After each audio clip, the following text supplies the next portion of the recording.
Hello and welcome back to Real Seekers. I'm your host, Dale, the Real Seeker. And today it is round three of Lydia McGrew and David Kemball-Cook on the historical case for Jesus's resurrection.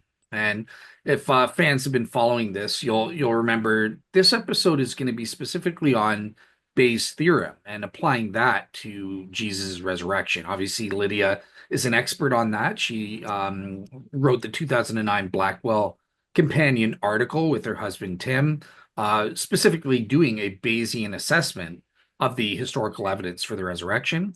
So she's perfect to discuss with David Kemball-Cook, who also has an interest in Bayes' theorem and that sort of thing. So yeah, just before we get into today, David KC, I just want to say, yeah, what's how are things on your end? I know you were having a rough time with your knee last week, but yeah, how are things Yeah, this that, week? yeah, I'm getting on, thanks. Last time it was a bit rough. I had a car accident and knee surgery the previous day, so I stuck it out last time, but I'm feeling better today than I was last time. So yeah, not bad, thanks.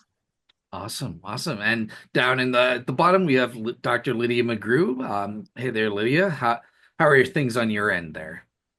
I'm surviving. I'm getting by. I'm trying a different orientation with the camera today. So we'll see how that works.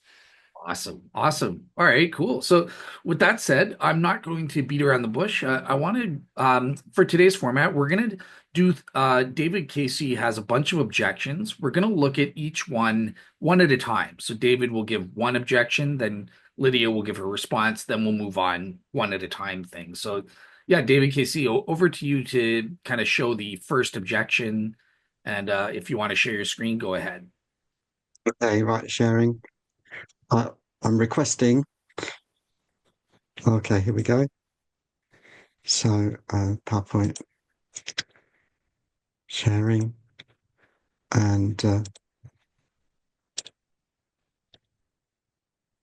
okay, so the paper that the McGrews wrote in the Blackwell Companion Natural Theology, I list a few issues with it. That they don't define what kind of probability. I think they mean subjective credence, but there's impressions of objectivity there. There are different kinds of probability, which I could list if you like. But I think it's a common failing amongst some authors is to talk about the probability of something without saying what kind of probability you're talking about. I think values are arbitrary of probability, and we get some crazy numbers there, so we can talk about those. Um, the assumption of general reliability, the gospel accounts, we went over this last time, but I think it would be good to have Lydia have another go at this and how we tell it, how we draw it, where we draw the line between what we're saying is reliable and then what we're supposed to infer from the general reliability. Where's the line drawn between what we think is just basically reliable, and then what we're being asked to infer, which is Jesus was raised bodily from the dead. So that's that. Where's the reliable? Where's the line drawn? Uh, Paul's testimony. Paul is included as a witness, but I maintain that's irrelevant.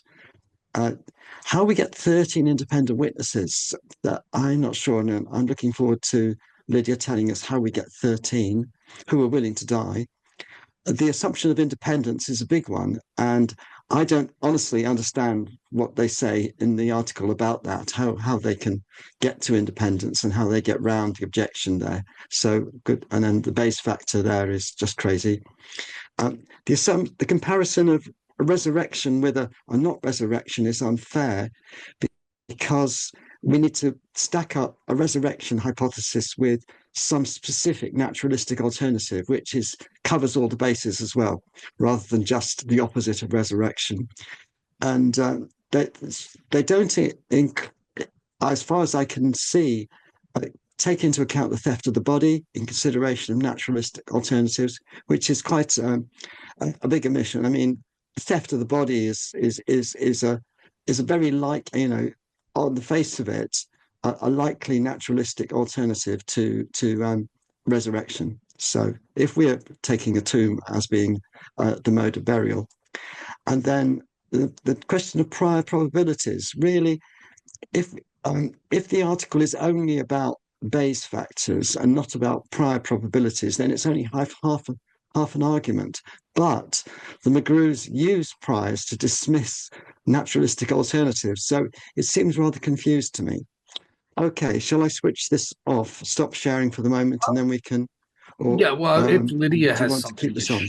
I think you can leave it up, but let's go point by point. So let's let Lydia Okay. respond to the to this first point. What type of probability? Right. So yeah, I want to do that one point at a time. So first of all, so I'm getting an echo right now. Are either of you hearing an echo in what I'm saying? It was coming through on David's end, but it's stopped now. Okay. Yeah. All right. So we're using epistemic probability, and I don't know if Dave, um the echo came back. So David, when you're not talking, can you just mute yourself and then unmute when you're talking? Yeah. Yeah. are we good? Yeah. So I Okay. have to stop sharing.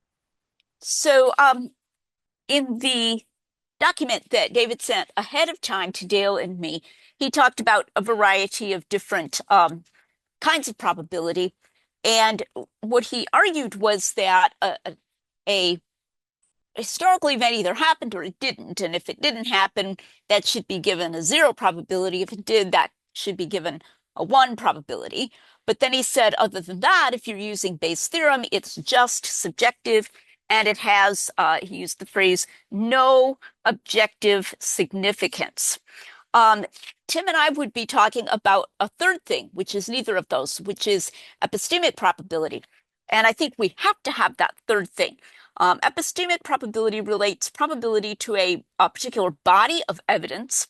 And then it's possible to say that in relation to that body of evidence, that conclusion is objectively reasonable, unreasonable, more reasonable, less reasonable, and so forth, to hold. And so it's an objective relationship between a conclusion and a body of evidence.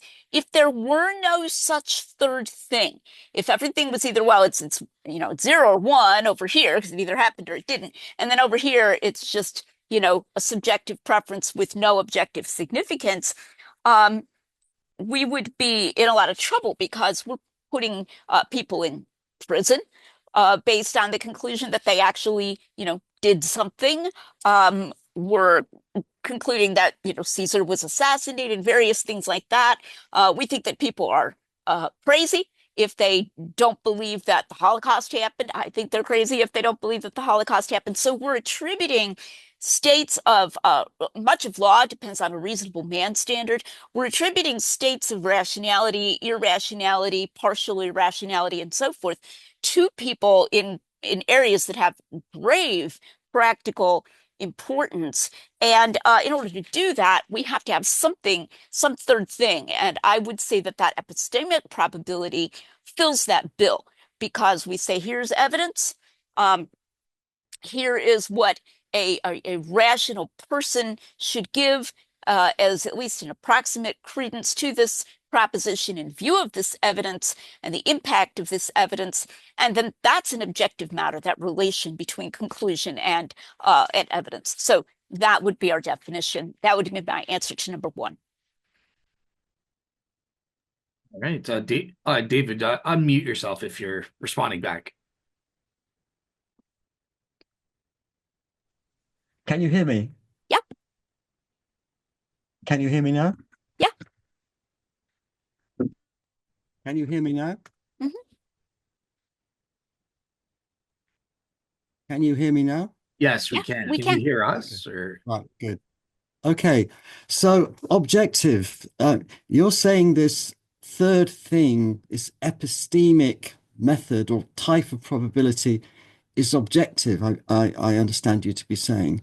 For Because it's instance, sending someone to prison would is capable of an objective value, or if someone is up for trial for murder, can we calculate the probability that that person is guilty? Is that what you're saying? Is there a numerical value that we can put on this probability? Well, I think we human beings can at least estimate it, and I think a perfect being would be able to probably give a point value, but in any event, it has an objective uh, force, at least within some kind of estimate, and that's why it's just to put someone in prison for murder, whereas it wouldn't be just to put him in prison for something totally subjective and arbitrary, like his flavor of ice cream or something like that. There has to be a distinction between what has no objective significance and what can legitimately have objective significance. And I would say this relation of ideas between evidence and conclusion does admit of an objective understanding, even if we can't give an exact point value to it.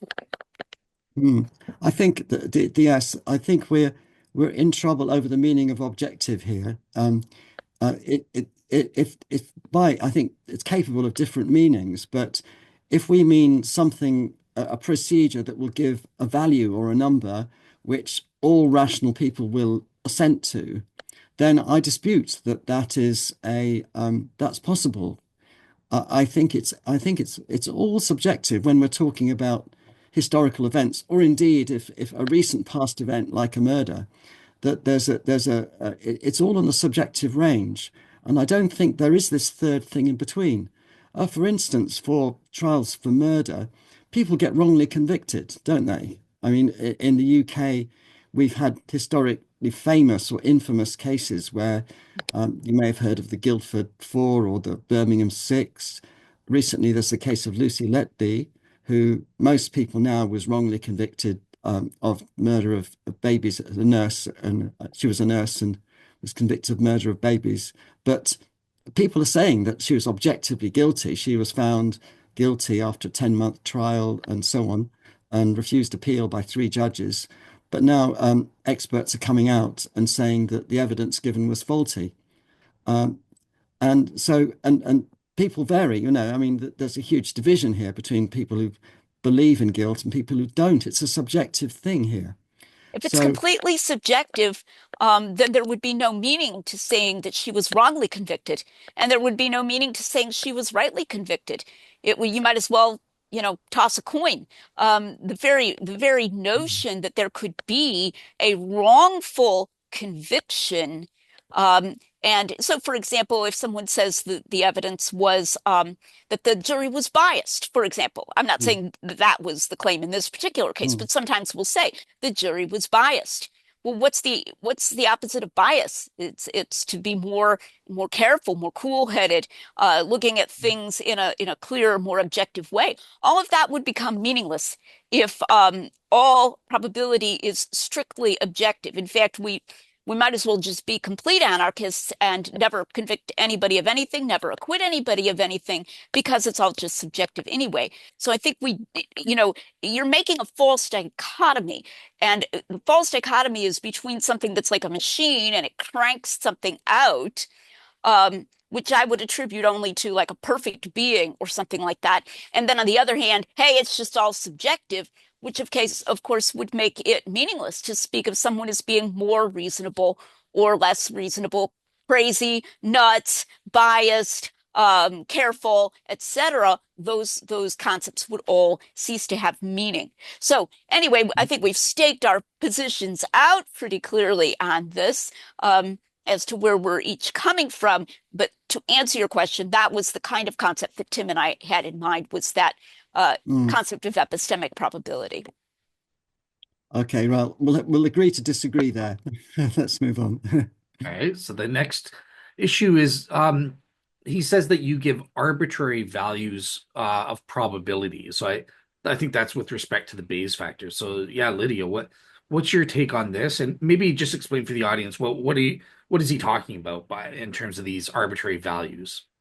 He's talking about the individual Bayes factors for the different items, like the testimony of one disciple, which was then multiplied out if you had 13, which we'll talk about later, the testimony of the women, the conversion of Paul, and so forth. And in the document that David sent ahead, he said if the likelihood ratio for Jesus' bodily resurrection is 10 to the 44th, so that is supposed to be a measure of the impact of the total specific evidence. What on earth would be the ratio for Julius Caesar's assassination? Would it be 10 to the 88th?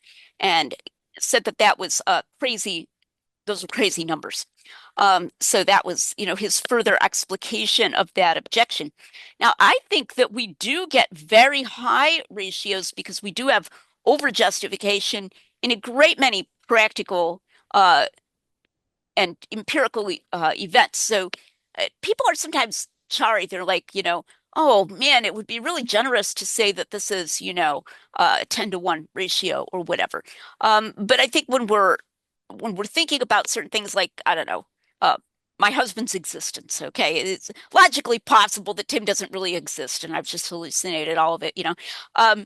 But I have this wealth of evidence such that that wealth of evidence has this enormous impact. And remember, this cumulative Bayes factor is just measuring the impact of that evidence.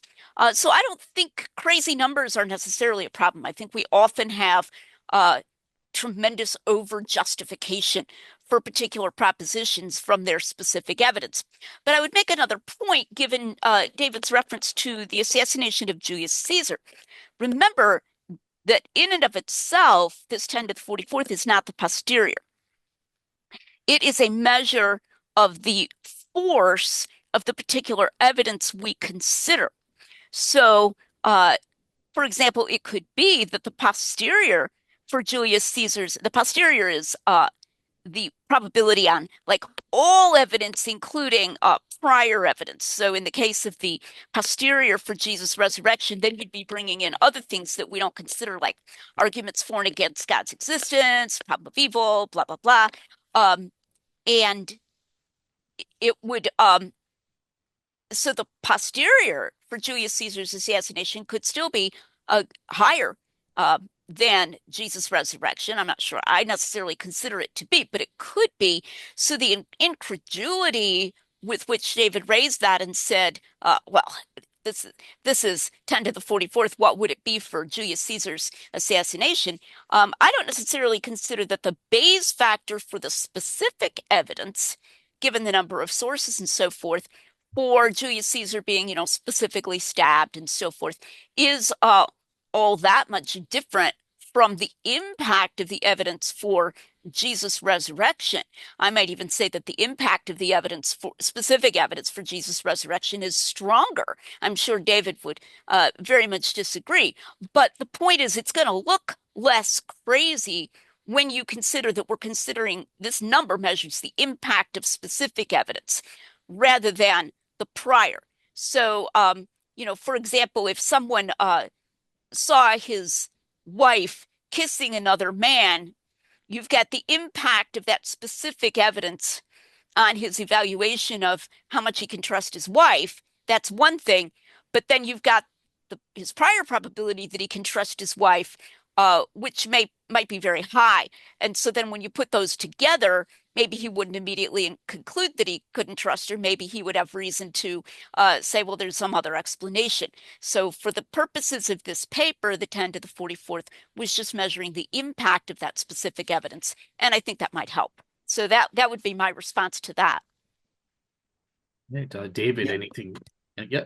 Well, thanks. That's good. In your reply, you've really just indicated how subjective the whole thing is in your examples, and so we're back to point one there in a way about events in the past. People vary in their views of what's probable and what's not.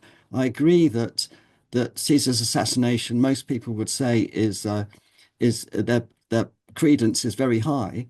But some things like, say the moon landings or in the recent past or the Kennedy assassination, views vary very widely according to subjective credence. Now, on the actual numbers here, I think we're going to get onto that a bit later on when we get to the independence assumption in point 6, because what you do is you pluck some numbers out of the air, to put it crudely, about the probability, if you like, or the Bayes factor for individual witnesses, and then you multiply those together, which is how you get this very large Bayes factor. And which actually, Dale, do you think you can explain what the Bayes factor is, or Lydia, Sure. one of you, so that we can have I an I outline think of I how think that one the should be logic of the mine. paper works? Go Yeah. for So it. what a Bayes factor is. Um, Yes. so a Bayes factor is a comparison of conditional probabilities. It is a ratio. So you have probability of some E, or it could be a conjunction of E's, E standing for evidence here, given some H, and you have that then over the probability of that same E given some other H. Now, as we'll be discussing later as we go on, you can have a Bayes factor between things that do not form what's called a partition, or between things that do form a partition. A partition is a set of mutually exclusive and jointly exhaustive propositions. So we landed on the moon and we didn't land on the moon. There's a partition. Um, we landed on the moon and I like ice cream. We landed on the moon and I hate ice cream. We didn't land on the moon. There's another partition for you, though, rather an interesting one. But anyway, but a Bayes factor is where you've got probability of E given H1 over probability of E given H2, or you have probability of E given H over probability of E given not H. Those are both Bayes factors. We were doing it probability of E given H over probability of E given not H. The fact that this is a ratio means they do not have to sum to one. That was something Dale and I were talking about in our exchange, whereas posteriors and priors do have to sum to one. So for example, the probability that I drank coffee this morning, given that I exist, might not be very high, and the Lydia, probability, I just want to clarify so they could both be low. Actually, where I was going with that one, that wasn't going to be a very good example, but they could both be low because something very specific may have a somewhat low in absolute terms probability on both H and its negation, and yet it could be orders of magnitude higher than on H than on its negation. That happens a lot, especially if something's very specific. You don't necessarily know that somebody's going to do one highly specific thing, even if he is in a position to do so. But given that he is, in a much weaker position, then it's way less probable that he will do that specific thing. So you've still got a top-heavy Bayes factor there. And Okay. just before you respond, David, just for the audience, because Lydia explained E stands for evidence or a conjunction of set of evidences. H stands for the hypothesis, or the alternate hypothesis that you're testing for in the Bayes factor. So just I wanted to clarify that for the audience. Right. But yeah, David Casey, go ahead. Yes. So how it works then is that is how Bayes theorem works is that you start off with some. If we're talking about a Bayes factor, then you're considering in the first case a ratio of probabilities, which are called prior probabilities, which are the probabilities of that the hypothesis being true, in this case, the bodily resurrection, compared with the probability of the opposite, which is, there was no bodily resurrection. And so we have a ratio of what are called prior probabilities. That's like the odds, as we talk, the betting odds.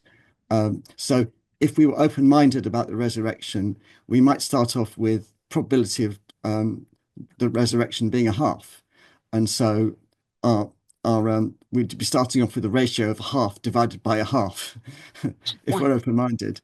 But how Bayes theorem works is that we have this ratio of prior probabilities, which are obviously something we start with, and then we multiply those by the Bayes factor to give us what's called the posterior, which is the ratio of probabilities resurrection to not resurrection after we take into account the evidence. So that's how it works. So this Bayes factor that McGrew's arrived at, which is pretty large, I think we'd all agree, that's 1 with 44 zeros, is multiplying the ratio of prior probabilities to give us the ratio of posterior. So obviously, if you start off with a low prior probability of resurrection, then you'd be multiplying a low number by a high number, and you might get, you know, a high number, or you might get a low number. It all depends what you start with. But Lydia, is that a fair conclusion to how it works? Yeah, I think we are using the odds form. There are several different forms of Bayes' theorem. They're all interderivable, of course, and we're using the odds form. And I'll be talking about back solving a couple of times. I might as well throw that in here. What we do at a certain point is we back solve. We say, if this is the Bayes factor for this evidence that we've considered here, then you could have a prior that's like super low, you know, 10 to the, Mm. negative 41. Like the resurrection's very Yeah, improbable on evidence aside from this specific evidence we've considered. And then if you take this into account, you could still have a posterior probability in excess of 0.9. So what you can do when you have a Bayes factor using a partition, you can't do this if you're not using a partition, but if you're using a partition, you can back solve for how low of a prior that partition, or sorry, that Bayes factor could overcome, giving you how high of a posterior. So you can talk in this sort of counterfactual way about a posterior without actually settling upon a particular posterior or a yeah. particular prior. Okay? Yeah, that's a good method, and we'll get on to the numbers when we get on to well, the next one, and then number Well, six, independence, and the comparison of your partition, I just wanted to number ask a seven. So couple follow-up questions quickly here. So, okay, so moving on from the arbitrary values, David Casey, this question is for you. I just for the audience, is your problem here that you think because people would come up with different numbers, like I wouldn't get precisely the same value or for the Bayes factor that Lydia would, or that you might, or something like that, Or Richard Swinburne. or Richard Swinburne, right? Yeah. Exactly. So I'm just kind of curious. yeah, In philosophy, in epistemology, there is a debate between what's called the uniqueness thesis and permissivism. So permissivism says that, look, even though we're getting different values, there is a clear objective sense in which, people are still rational, at least within a certain range, given the strength of the evidence. So I just wanted to ask for you, like, are you open to a permissivism stance, or are you saying no, if it's objective, every human being has to get same value, 97.6%, or one divided by 10, whatever it is. Is that what your objection is here? That well, rational. I'm not familiar with those terms, Dale, but I certainly do not agree that we we could expect all rational people to arrive at the same numbers. I mean, I don't think that even rational people think in terms of numbers at all. In some places, you could have 12 members of a jury who are all rational and come to a conclusion of guilt without thinking, having single number in their minds. They just think, well, he did it, she did it, and the evidence shows it, and it's the best explanation without putting any numbers on it. So I don't think we're that, even though we may be rational beings, I don't think we're that numerical or mathematical. And I certainly don't think we agree on numbers. You talked about Swinburne, yes, and Swinburne gets vastly different numbers, doesn't he, for the resurrection from the McGrews, which is an example of, I mean, that you, Lydia, you're a very rational person, and so is Swinburne, but you differ by orders of magnitude in your Bayes factors. So no, So let so me I guess I'm permissive if that's the Yeah, if yeah. that's the way So it let me works. say something about the word rational. I think this is very interesting because, like, I get this feeling all three of us are actually using the word in slightly different meanings, possibly. On my view, rationality comes on a continuum, and I mean probably strictly a continuum, like infinitely divisible or whatever. And when when I speak of when I kept mentioning, you maybe heard me a few minutes ago, I said a perfect being or a perfectly rational being. Okay. So there are going to be these ranges. When we say, well, these people are all rational, we're using that term in a kind of it's describing a range of rationality. They're not, crazy as a cuckoo or whatever, or they're trying, or they're not just incredibly biased or that, that kind of thing. But at the same time, we can sometimes say people are just outside of that. So when I'm talking about objective rationality, I'm saying that we can take these looser uses of rational and we can kind of place them down in perhaps a rather fuzzy way over this objective spectrum, okay, to where maybe the way Dale's using that word, maybe the way David's using that word, everybody, in here in this range is still, relatively rational, but then you get outside of that and you get people who actually do deny that we landed on the moon, or do deny the Holocaust, or do think that someone is guilty. The novel To Kill a Mockingbird, the accused is clearly innocent. I mean, the evidence is that there was a striking of a blow that had to be done with a particular hand, and then the lawyer says to the accused to stand up, and it turns out that that arm of the accused is paralyzed. He couldn't possibly have struck that blow. So when the jury finds him guilty, I mean, that's clearly an irrational conclusion. They're just moved by their racist bias. So there comes a point at which we fall outside of that range and we just say, no, that's just unreasonable. That's irrational. And so this is one reason why I don't adopt the idea that it's just all completely subjective, because I think we ought to agree that there comes a point, even if we use rational in this looser sense, where something one way or another to think that based on this evidence is clearly irrational when you've had that evidence presented to you. Mm.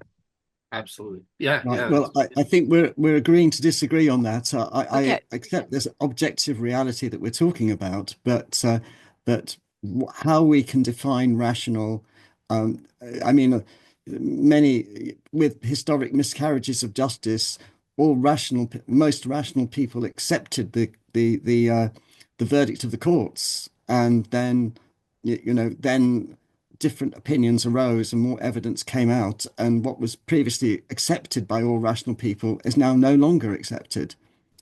Well, you just said more evidence came out, for one thing. Yeah. I mean, uh, remember, I said that rationality is going to connect a proposition with a body of evidence. Yes. Obviously, if you add to your body of evidence, that can change that Oh yes, conclusion. indeed. But people may not accept new evidence. This is what happened. I mean, True. Then they're Lord irrational, Denning. objectively. Well, Lord Denning was master of the rolls. He's the top judge in Britain, and he said that we cannot, when evidence came out about the Birmingham Six, he said we cannot accept this evidence.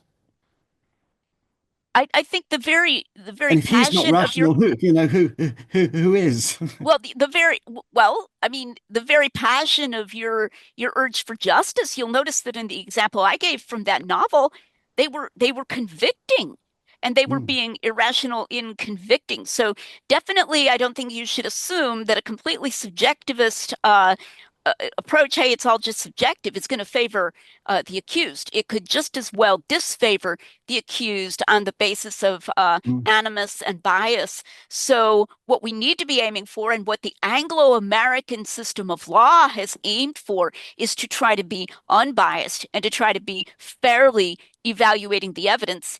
And if we adopt a completely subjective view, then we're just throwing out the meaning of yes. those terms Yes, altogether. I accept all that. You're right, Lydia. I accept all that. But I'm not as I'm more skeptical than you about the possibility of getting a lot of agreement there about how we should go about and what the results will be. Oh, well, But I I'm not agree making about any the prediction ideas. about what the results will be, but I'm talking about the meaning of concepts here, and Mhm. what we're aiming for. And in order to have those meanings of concepts, that's where I'm going with the epistemic probability. Okay, can we go to number three? Yeah, yeah, Yep. Do, Go ahead. yeah, So, do you want to state number three, David? okay. yeah. Oh yes, yes, please, yes.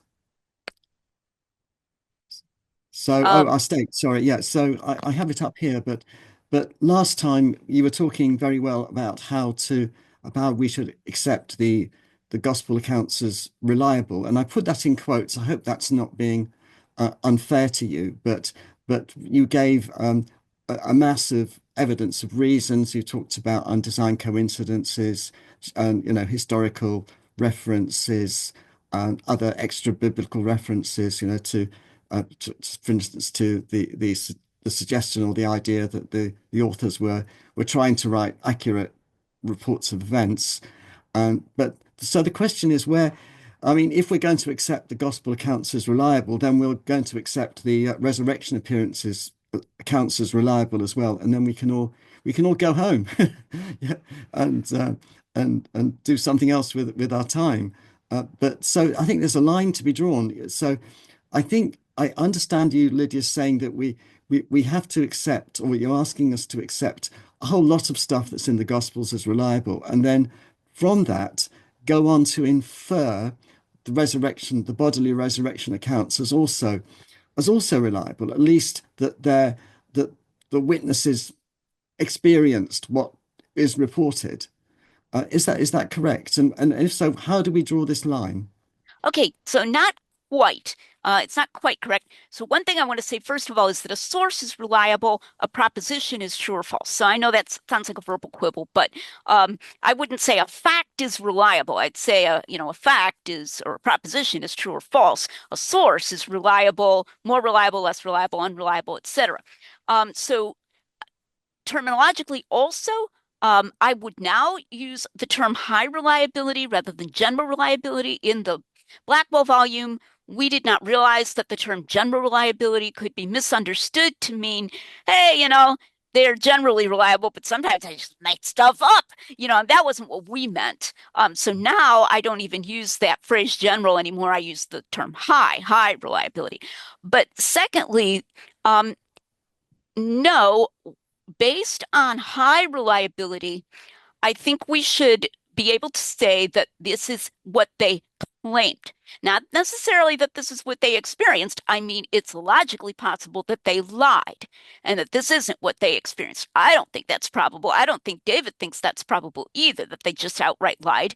Though maybe he thinks some people outright lied. But so that this is what they claimed. So, in other words, if the documents are as reliable as we believe we can argue they are, and they're not coming from a sort of telephone game process, but rather from people who are at very few removes from the facts. In some cases, maybe people who would have been directly in contact with the facts, and who were scrupulous, careful, conscientious, didn't just make stuff up, and so forth.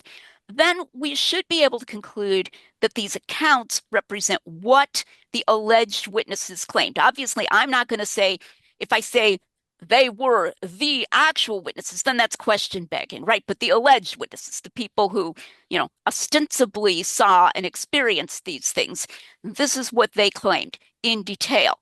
That's what we're concluding. So I don't really see any picking and choosing here, because actually I'm going to say that the accounts as found in the Gospels, actually, even in their details, entirely represent what the alleged witnesses claimed. And now we have to seek to explain why they claimed it. Were they lying? Were they honestly mistaken? Were they telling the truth? Why did they say this? So I don't see myself as picking and choosing there. Right, yes. So thanks. Yes. We talked about this last time, didn't we? And I said to you that they're not witness reports.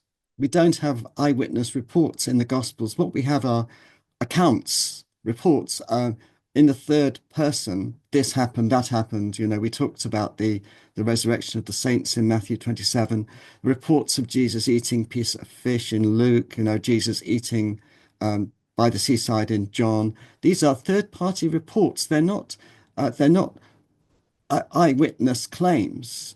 We don't see eyewitness claims in the gospel accounts. As I think I said to you, that the only eyewitness account that we can actually see there in the New Testament is Paul. reporting in 1 Corinthians 15 that he saw Jesus. That's the only actual eyewitness report, eyewitness claim that we see. Um, Everything else that you said, that what the alleged witnesses claimed, is all inference on your part on what Mary Magdalene, if she'd been interviewed on the spot, would have said, or what Peter or the apostles would have said had they been interviewed. But but we don't have those, and we even in Acts where Peter said that Jesus rose. That's a report of him saying that, but it's not him actually saying it. I mean, it's not the letter of Peter. The letters of Peter don't say that I saw the resurrected Jesus. So it's pretty thin gruel, really, in that sense. We only see in 1 Corinthians 15 what you're talking about. Okay, well, first of all, there's a difference between third person pronouns and verbs, well, it would be verbs, and third party accounts. I noticed this slide there. Okay, something can be written in the third person and not be from a third party. Julius Caesar writes his Gallic Wars in the third person. I believe Xenophon writes the Anabasis in the third person. When St. Augustine encountered Faustus, the Gnostic speaker, Faustus said that Matthew's gospel couldn't have been written by Matthew the tax collector because it was in the third person linguistically. And Augustine was just contemptuous of this, that long ago. He's like, people write about themselves in the third person. I know of a modern autobiography by a man named Russell Kirk. He writes it entirely in the third person, and it's written by Russell Kirk. And we also, actually, if you want to talk about the epistles of Peter, he says he saw Jesus on the Mount of Transfiguration. And he actually says, it's the first person, plural. We saw him. We were witnesses of his glory. I don't imagine you're, putting any greater stock in the claim to have seen Jesus, gleaming on the Mount of Transfiguration, because in one of Peter's epistles, he happens to put it in the first person plural. So I really would not place a lot of emphasis on the mere grammatical fact that they are third person writings. I don't think it's thin gruel at all. I think that, especially given, for example, I know you have some respect for Luke. Luke's claimed to have talked to those who were, autopsies, the eyewitnesses, and having examined those things, and the beloved disciple claiming, yes, it's in the third person, but it's pretty clear that because it says at the end, this is the disciple who wrote these things in John 19, that he literally saw the blood, coming down when they stabbed Jesus. So there are definitely first person claims to these things, and I strongly disagree with you that it's thin gruel, but I definitely would not leap from third person grammatically to third party account. I think that's too quick of a jump. Okay, well, yes, again, we may be agreeing to disagree here as well. I think we talked about this last time. We don't know the authors of the Gospels.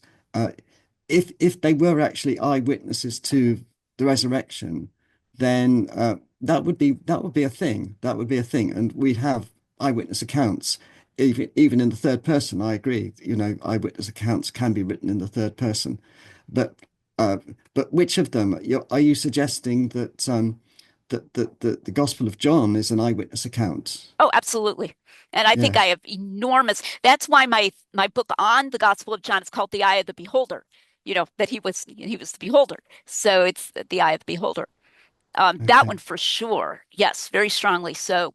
And interestingly, Richard Balcom, who would disagree with me on which John it was, he thinks it was like a different guy named John. But nonetheless, I mean, for what this is worth, maybe you think Richard Balcom's completely wrong too, or out to lunch or whatever. But if you're concerned about credentials or whatever, Balcom has a lot more than I do. I don't place weight on credentials. Some people do. He thinks that the Gospel of John is by an eyewitness as well. Okay, so what we've got then to summarize, I mean, I take your point there. We may disagree on John, but I'd have to read your stuff to evaluate it properly. But what we've got here is you're saying really it's like there was an incident last month, a resurrection last month, and we've got the witnesses there in a room, and they're here in a room now, and they're telling us what they saw. Basically, what you're equating or comparing the accounts of the bodily resurrection of Jesus to an event in the recent past to which we have the witnesses' statements that we can read, that we can and evaluate what they said. Is that correct? Is that you're putting those two on a level? Yeah, to some extent, maybe not precisely on a level. There'd be more homework that you would have to do. But I think that that homework lies within the capacities of ordinary mortals. And that being done, I think the case is sufficiently strong that to some degree, yes, I would put those Yeah. on a level. With the added point that if we had people in a room, they probably wouldn't be under, any kind of particular threat. I suppose in a mafia case they might be or whatever to keep Mhm. quiet. But so there's that added thing that if we're thinking about this nice tame, Western context where they're just kind of uncoercedly, giving their testimony, that adds an aspect to the Bayes factor as well. We can get into that a bit later, but yeah, I would say to some Yeah. extent that's fair. It's one reason why I don't use general reliability anymore. I think that phrase gets misunderstood, like as if I'm saying sometimes they made stuff up. I don't think they contain any. I'm not an inerrantist, as we've discussed, but I don't think they contained any just made up accounts.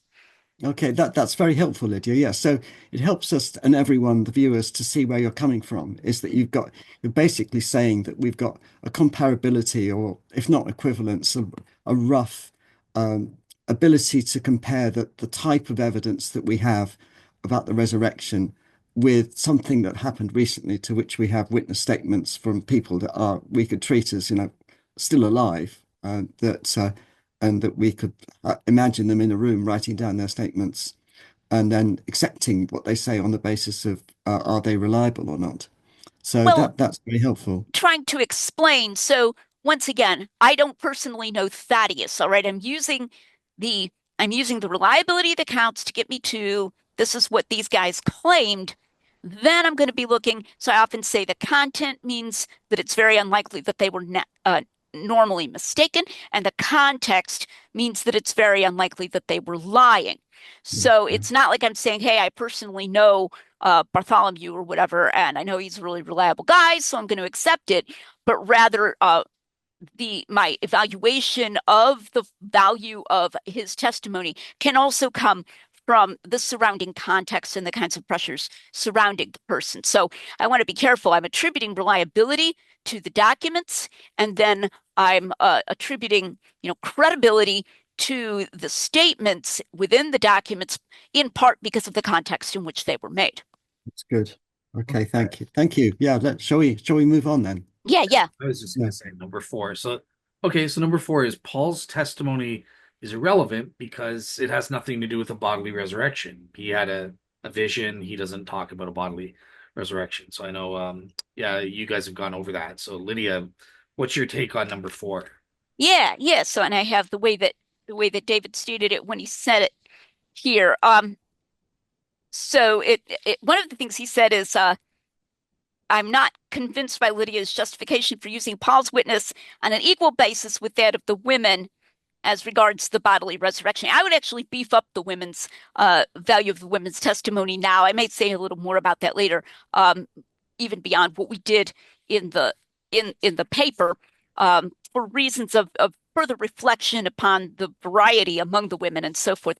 But I would say, oh, and one thing you said here was that it would be a vision because it's post-ascension of Jesus, just like anyone else might have had in the last 2,000 years.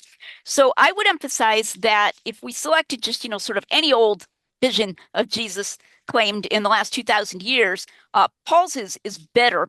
And the evidence that it is veridical, so I would use that term, that it's veridical, that it really was of the person he thought it was a vision of, saying the things that he thought that person was saying. And I think we have better evidence that it was veridical because A, he was with other people when it happened. B, he was awake. C, it was during the daytime. D, others could see his odd behavior, which E, was entirely unexpected and abrupt, and F, he made a complete 180-degree change of his life as a result. So I think that's what gives a at least worth talk. I would call it worth talking about Bayes factor. There's a lot of things that have Bayes factors that are just like barely top heavy, and it's not even worth speaking of. Um, you know, for things. But I think this is a significant Bayes factor worth speaking of because of these factors. And if it is veridical, then we have a phrase we use in analytic philosophy of language of a definite description. So my definite description of David Kemball-Cook is that he's British. He's British. He's a math tutor, and so forth. Okay, and I've had these discussions with him. So the definite description of Jesus that would be confirmed if this is a veridical vision, okay, would be that he's the one who was, in fact, bodily raised from the dead. So it's indirect. It's not the kind of direct thing where somebody claims that he actually ate a meal with Jesus, because I don't think that Paul could have eaten a meal with Jesus. He had already ascended. David and I are in agreement about that. But that by this indirect way, and these factors that make it a very notable and unusual kind of vision, there is evidence that it was a veridical vision, in which case that is evidence that Jesus, in that indirect way, that Jesus in fact rose from the dead. That's why we included it. We weren't saying that Paul ate a meal with Jesus or could have done so. Yeah, okay. Yes. So it's how we get to the bodily resurrection from the vision is the question. And I still don't see it. We have I mean, I think we're agreeing that Paul's vision was no different in character or type from any vision of Jesus that anyone has had in the last 2000 years. I'm sure there would have been thousands. I mean, the documents. So I mean, in Dale Allison's book, he mentions a few there of so-called veridical visions, people whose lives were turned around by an encounter with the risen Jesus. Hold And on, veridical, I mean like actually was Jesus. So the hypothesis being confirmed is not just that you know, he wasn't crazy or it was understandable that he thought this, or he really said it. Not veridical in that sense, but veridical, I think it's confirmed, is that he actually saw and talked with, had a short dialogue with Jesus. yes, well, that's what these other countless people would have claimed as well. They would have claimed, but I think many of them are wrong. And I recounted a whole bunch of factors, you'll recall, that I think make this one a very plausible candidate for an actually veridical vision. So, for example, he wasn't alone. I think a lot of claimed visions occur when a person's alone. And so, whereas in contrast, if you're literally walking along with somebody who seemed completely sane up until, 30 seconds ago, and all of a sudden, you're on this road and he falls down and he's like, "Who are you, Lord?" And, et cetera. And he's doing one side of this dialogue, then eventually you're like, and then he gets up and he seems normal and sane once again, but he tells you, I saw this man and we were having this discussion. That's got to have some force to it. And then on the basis of that, turns his life completely around. Obviously, if all we had was that, I don't think I would conclude that Jesus rose from the dead. I'm willing to say that. If Mhm. all we had, we didn't have any of the other accounts, I would not consider that sufficient, because I actually think that the resurrection of Jesus has a somewhat low prior. That may surprise you. Dale and I were discussing this recently. Dale was like, "Well, I think it's got a 50% prior," and I'm like, "Really?" I'm not sure I'm going to agree to that. So I don't think that if we could somehow whittle it down to where all we had was, I have trouble imagining exactly what that would look like, but to where all we had was Paul's vision, in the account of Paul's vision that we have in Acts, we didn't have all the rest of this stuff. I don't think I would conclude that Jesus rose from the dead, but I do think that it has a top-heavy Bayes factor worth speaking of. So that's Okay, how I well, would put it. Okay, thanks. Yes. So I think you're agreeing with me that in principle, there's no difference between Paul's vision and the vision of someone else in the last 2000 years. Well, But I you're mean, I just saying, disagreed with that in several ways. I mean, I think a lot of them, they were alone, et cetera, et cetera. oh yeah, but I'm So talking maybe you just mean the in principle, in quality of principle. the, I think you're just, maybe you're just referring to the phenomenological content. Is that what you're saying? Yeah, the fact it was not polymodal, if you like. It was a vision. He heard and saw, but he did not touch. Yeah. Well, and He didn't. I think some of those people might just be lying. Let me also say that. I also have experienced interaction with some Pentecostals. I don't say this to offend any Pentecostals in our audience, but I've actually interacted directly with some Pentecostals who will use the word vision, and all they mean by that is mental imagery, which has the phenomenal quality such that it could just seem to be self-generated in a very normal way. Okay, it's not like a striking hallucination, but it's just like they close their eyes and they're like, "Oh, I'm seeing this picture in my mind of lightning striking or whatever." Now that I would say is quite different phenomenologically from what Paul claimed to experience. It's also different from what some other mystics have claimed to experience. So I would distinguish that and say I think Paul's was phenomenologically better than those just kind of, free associative mental imagery. But yeah, no, he didn't. He didn't eat with Jesus. He didn't touch him. There is that much resemblance to what some visionaries claim, but I think there's more evidence that it was in truth a real vision of Jesus. Objectively, there's, I think, more Okay, evidence. right. Well, yes, and suppose for the sake of argument, we grant that it was a veridical vision. And I said to you last time that I'm, personally not against veridical visions of the deceased. We have mountains of evidence of Can I, that can I just of ask that a happening. follow-up? But the question is the bodily resurrection. I don't see how you get from a veridical vision being, happening to evidence of a bodily resurrection, which would have been some years in the past. I don't see Okay, the connection between the two. so let me and then I know Dale's got a follow-up. Um, Well, Let me you try it can. with an analogy based on what I said about about a definite description. Okay, so suppose that you have a doubt about whether a certain uh a certain person in the past existed. Let's take King Arthur, all right? Or Robin Hood, okay? Now, let's say you have a doubt that King Arthur existed. You think that that's like entirely legendary, all right? Now, suppose that we give a definite description. King Arthur was at a king or a duke or a leader of the native Britons, the Welsh, as they eventually became, who fought the Anglo-Saxons in the 500s AD. All right, so that's our definite description, but we're questioning whether there was any such guy or whether it's all just a legend.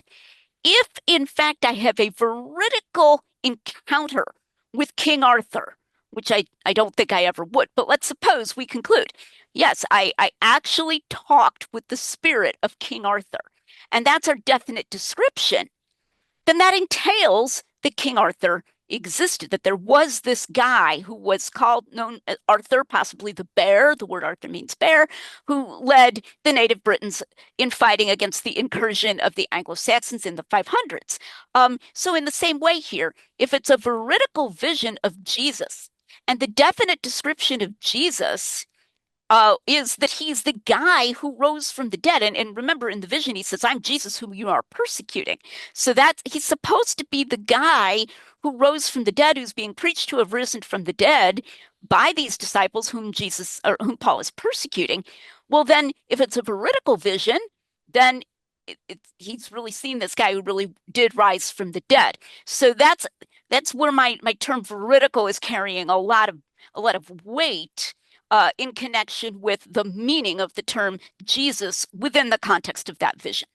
I hope Oh, that's right. a better. I see what you mean. Well, I disagree with your description. I am Jesus whom you persecuted. Yes. and I live again. But Jesus does not say that I bodily rose from the dead in that vision. No, but I think he and Paul If we both accept, understood what he was, who he was, within the immediate context of the religious conflict that was going on. All right, but so Lydia, I'm gonna many Christians believe. I mean, the Bishop of Durham, the old Bishop Jenkins, and is on record apparently for being skeptical about the bodily resurrection. But he believed Jesus rose again in the sense that he had life after his death.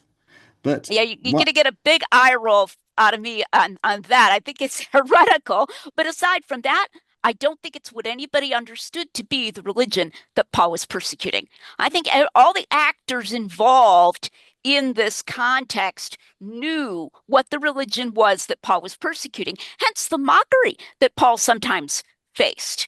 Your much learning has made you mad, and so forth. Oh, that there was this guy that they say is dead, and he says he's alive. We see various people who discuss things with Paul.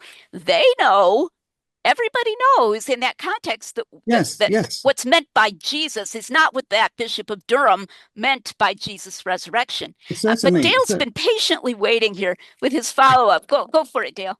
yes, and Lydia, just so I know, do you need a break in the middle?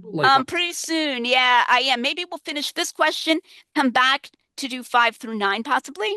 Yep, let's do that. Okay, so just to follow up, because I think it's important that some scholars say that Paul differentiates between resurrection appearance, which were limited and were a requirement to be considered an apostle, versus visions, right? So visions, many Christians had visions, even in the New Testament, but they weren't regarded as the same as a resurrection appearance. Do you think the fact that they distinguish that would entail that Paul had a bodily resurrection? He didn't just have some vision of Jesus up in the sky like Stephen or something like that.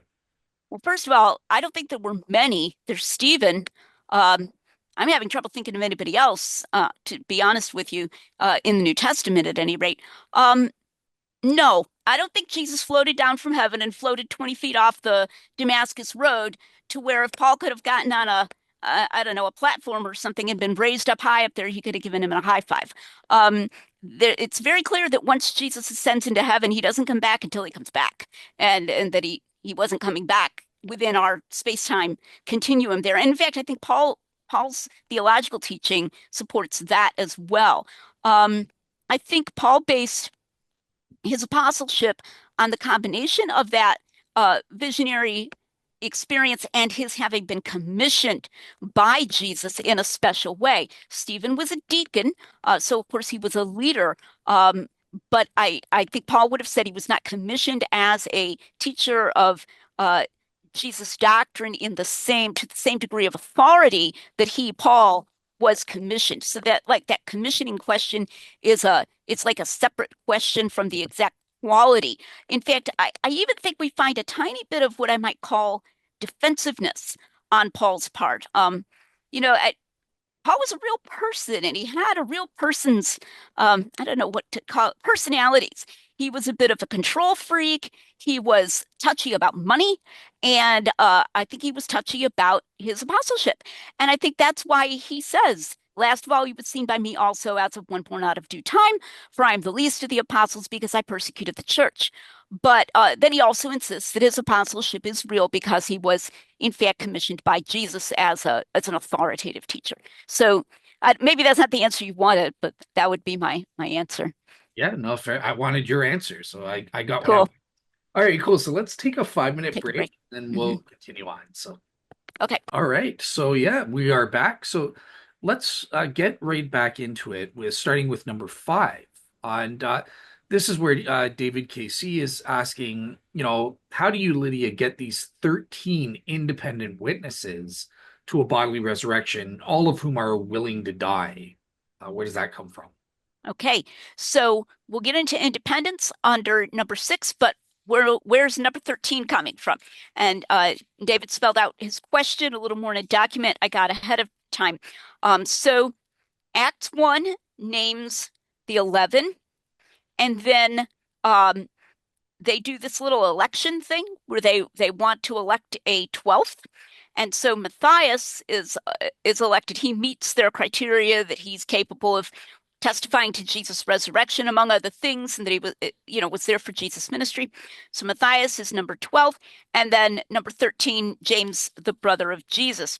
Now, both in this document and in some comments that David made last time, he said that it's only Peter and John in the book of Acts that we actually see talking and so forth. This is something that the skeptical YouTuber Apologia has often said. And someone actually wrote and asked me more about that, but Apologia says it's only two because the other disciples, kind of disappear after that and so forth. And so it's interesting to see that that is actually not true. And I have a number of verses from Acts that I think are really useful.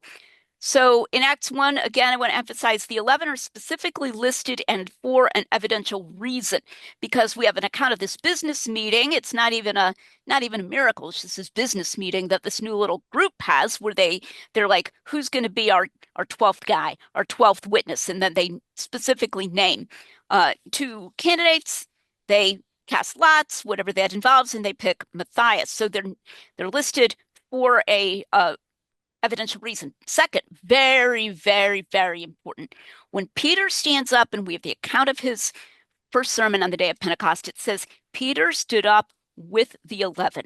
So these guys are actively, visually, visibly associating themselves with what he's saying. They're like, we're all here. And of course, this is a day and age when there are no megaphones or whatever.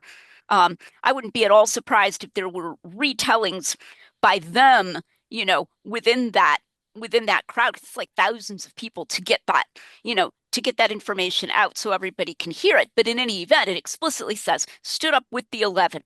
And these guys are putting a big target on their back there. Then chapter 5, verses 18, 29, and 40.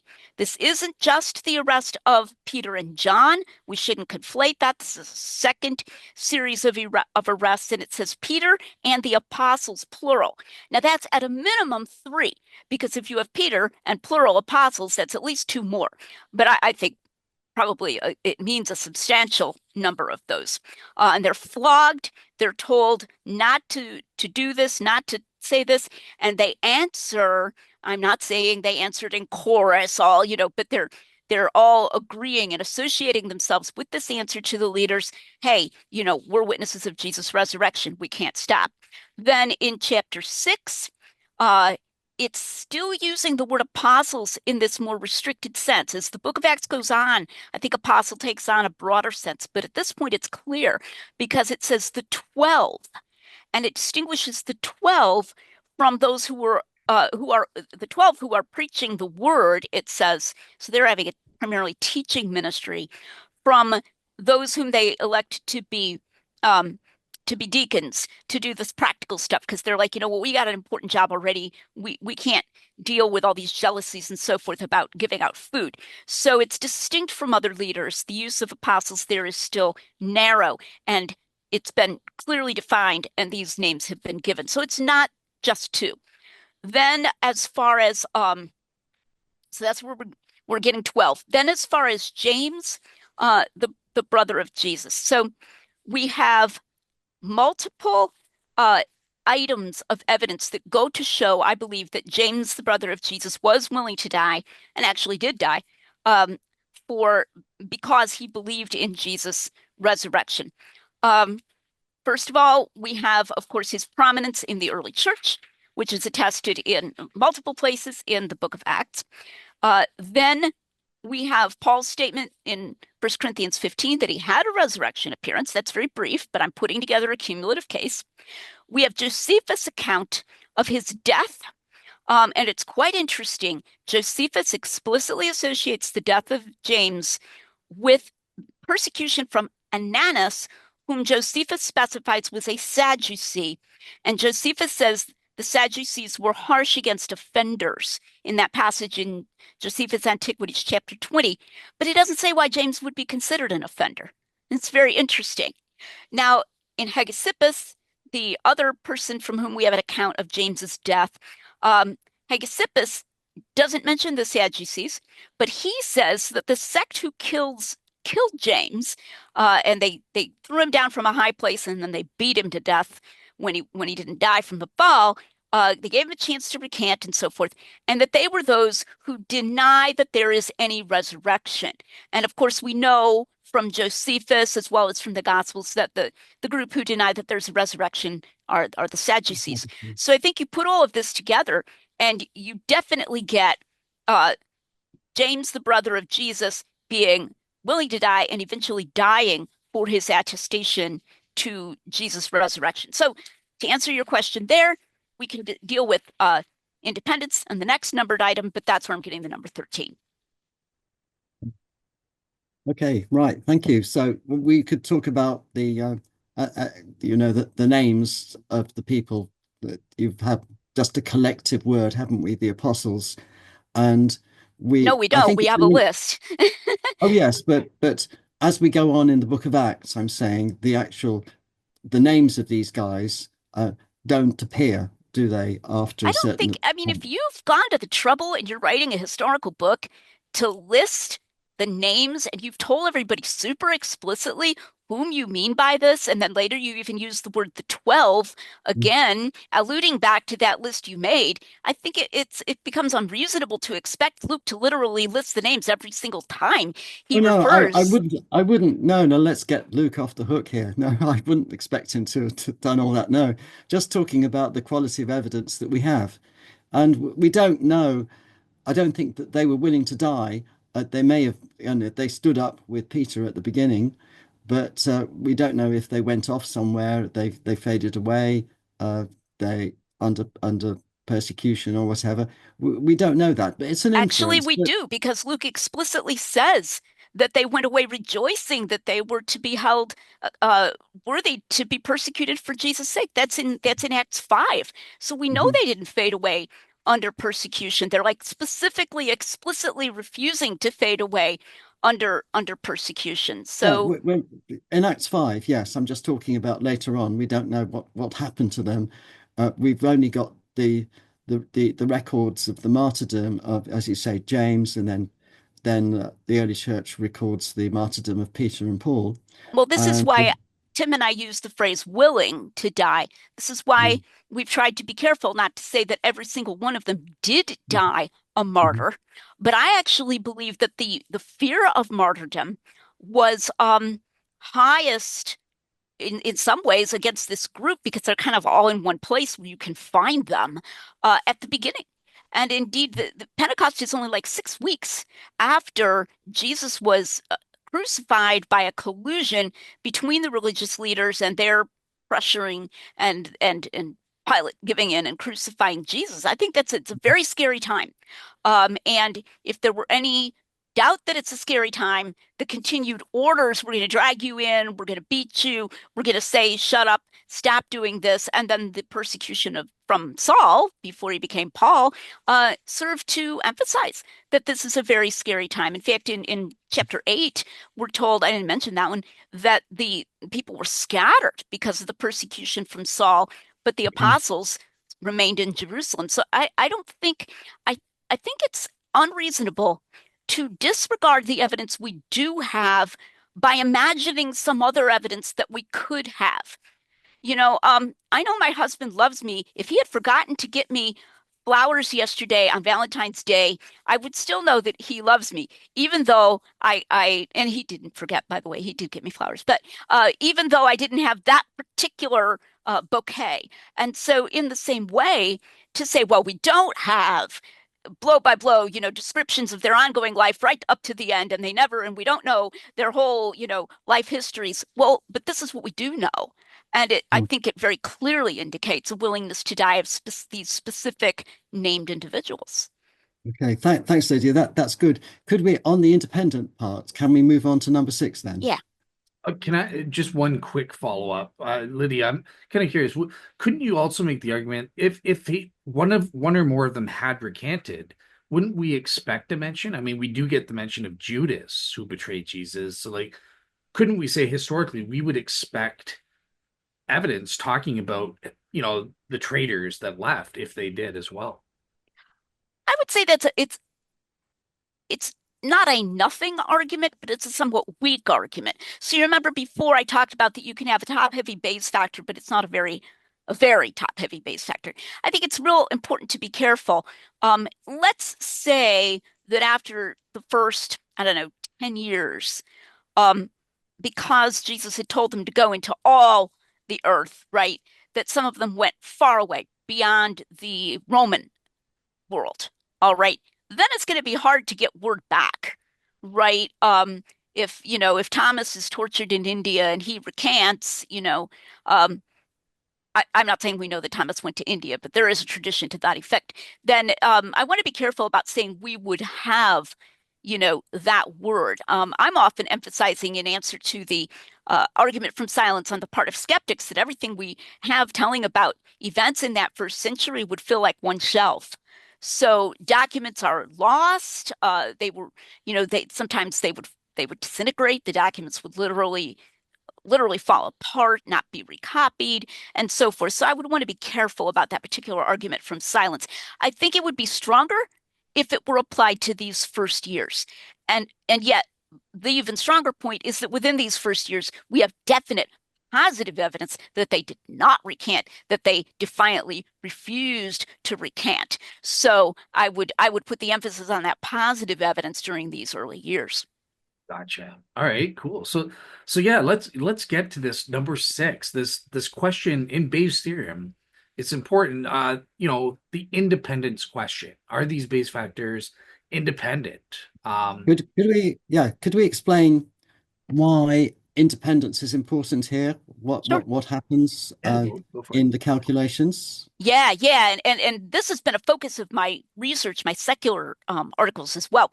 So when you have these Bayes factors, if each of them is top heavy, which means it's greater than one, right? Like so, a ratio that's top heavy is has a value greater than one, and then you multiply them, okay? Then it blows up. So the cumulative Bayes factor blows up to something very large, uh, pretty rapidly, actually, if you Mm. can just multiply them.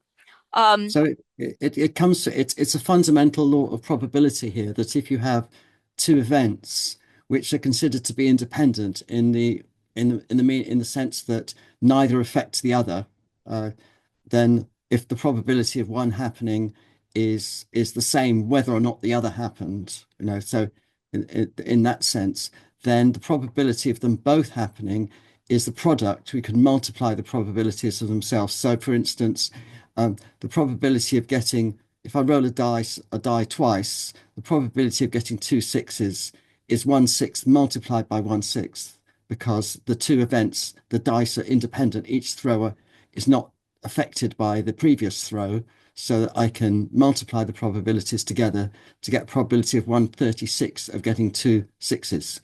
mhm. So And then that's good, that's what right? we're talking about is here, Well, isn't it? that's going to, and what you just said, David, that's going to influence the denominator. Okay, so the denominator is the probability given that Jesus didn't rise. Okay, so if you have that's going to get low if these can be multiplied. If you're multiplying these ratios, you're multiplying the numerators across and you're multiplying the denominators Yes. across. Then Yes. that's why it's going to blow up into such a strong Bayes factor because of independence on the bottom. Okay. And so the independence given the negation that Jesus didn't rise, it's going to get lower Yeah. and lower. And so I've been very interested in this. One of my publications is on the value of evidential diversity, because it's well known in science that, doing different measurements, getting diverse kinds of evidence is valuable. And why is this? And so I argued that it's because it increases independence on the negation of the salient hypothesis. So if I measure something uh, within a certain I measure it, let's say at sea level, and then I also measure it on the top of a mountain, and it comes out the same, then that can strengthen my conclusion that there's a particular physical law at work that is not simply being affected by the pressure or something like that. So in this case, our concern would be dependence given the negation. That is to say, if Jesus didn't rise, what does, and one disciple attests that Jesus did rise. All right, he didn't, but this disciple attests falsely. Does that make it more likely that some other disciple is also going to attest falsely? Okay, and that's what we would call dependence given the negation. And that's where a weakening of the case would take place. It's important to remember that dependence is not an all or nothing affair. You can have people who know one another, and it's still valuable, and have had a chance to talk even, and it's still valuable to get their both of their witnesses in court, for example. You don't just automatically say, well, these guys are friends. They probably had a chance to talk. So never mind, we're gonna go eeny, meeny, miny, mo. We're just gonna put one of them on the stand. You can have partial independence. And so then the question arises, what would be a mechanism for dependence given the negation? Well, in part, this depends on these details. Okay, so this was something that David and I talked about last time, because David thinks that the details were not part of their original testimonies. Then you get more probability or more plausibility of dependence given the negation. I once saw an interview with the skeptic Walter Sinnott Armstrong, and I think he and David would have a lot in common. And Sinnott Armstrong said, well, maybe one guy said, oh, look over there. That's Jesus over there. I think I see Jesus. And then the other guy didn't want to be accused of a lack of faith. And so the other guy's like, yeah. I saw him too. I think I saw Jesus too. Okay, just social pressure. Okay. But what is Sinnott Armstrong imagining? Seeing at a distance, right? And that's what Ehrman says as well. He thinks the group experiences were like seeing at a distance. Well, obviously, you can have more mistake there, and you can have social pressure coming to bear as a mechanism for dependence given the negation. But when we're talking about these highly specific things, we were there, and he cooked us breakfast, and we had this long conversation, and he said this and I said that, and I wasn't there the first time, says Thomas, but then I made fun of them. Notice Thomas is real resistant to social pressure. He's not a social pressure guy. And then he just makes fun of the other disciples. He's like, I'm not going to believe. And then, a week later, we were together, and then he was actually there and invited me to touch his wounds, and boy, did I feel like an idiot. So when you get into these details, it really cuts out a lot of the mechanisms for dependence given the negation.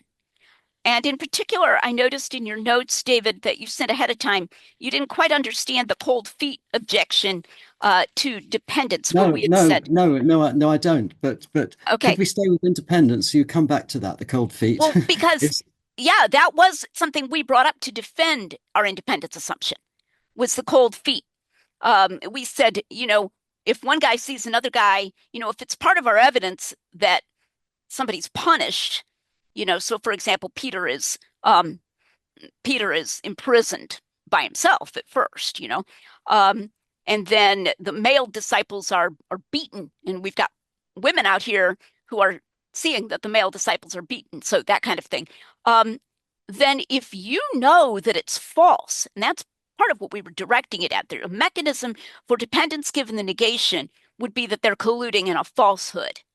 Well, boy, knowing that the other guy got punished, that the other guy got in trouble and had this bad thing happen to him, that's going to sober you up real fast to say, I'm not going to continue saying this. And that would, I think, tend to break apart that kind of conspiracy even in those early years.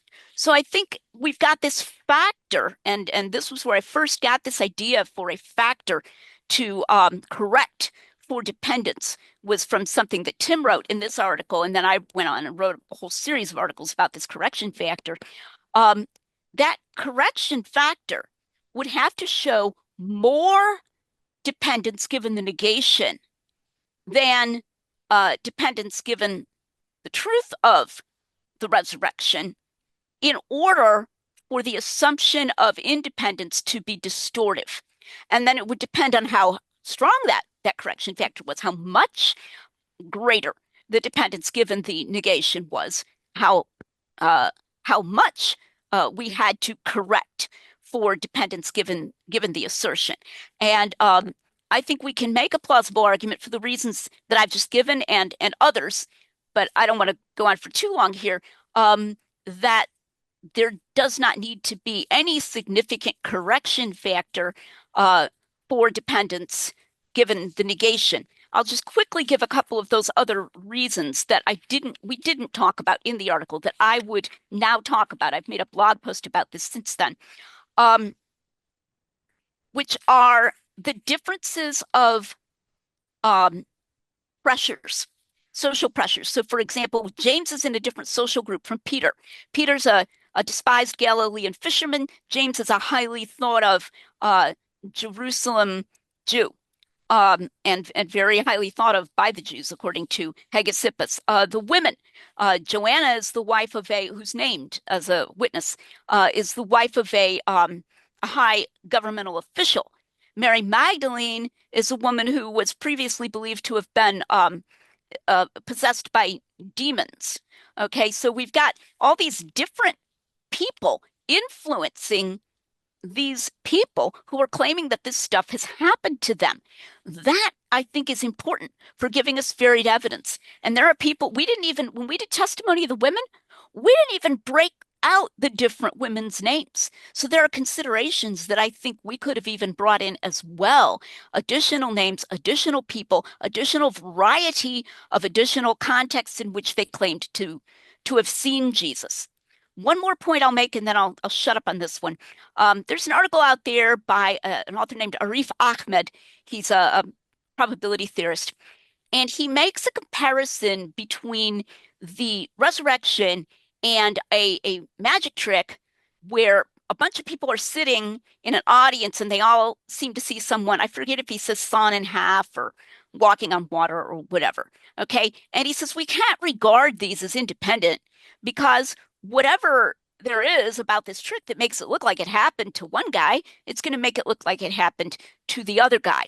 Because they're all sitting in the same audience, same alleged event. Okay. True. But this isn't anything like that.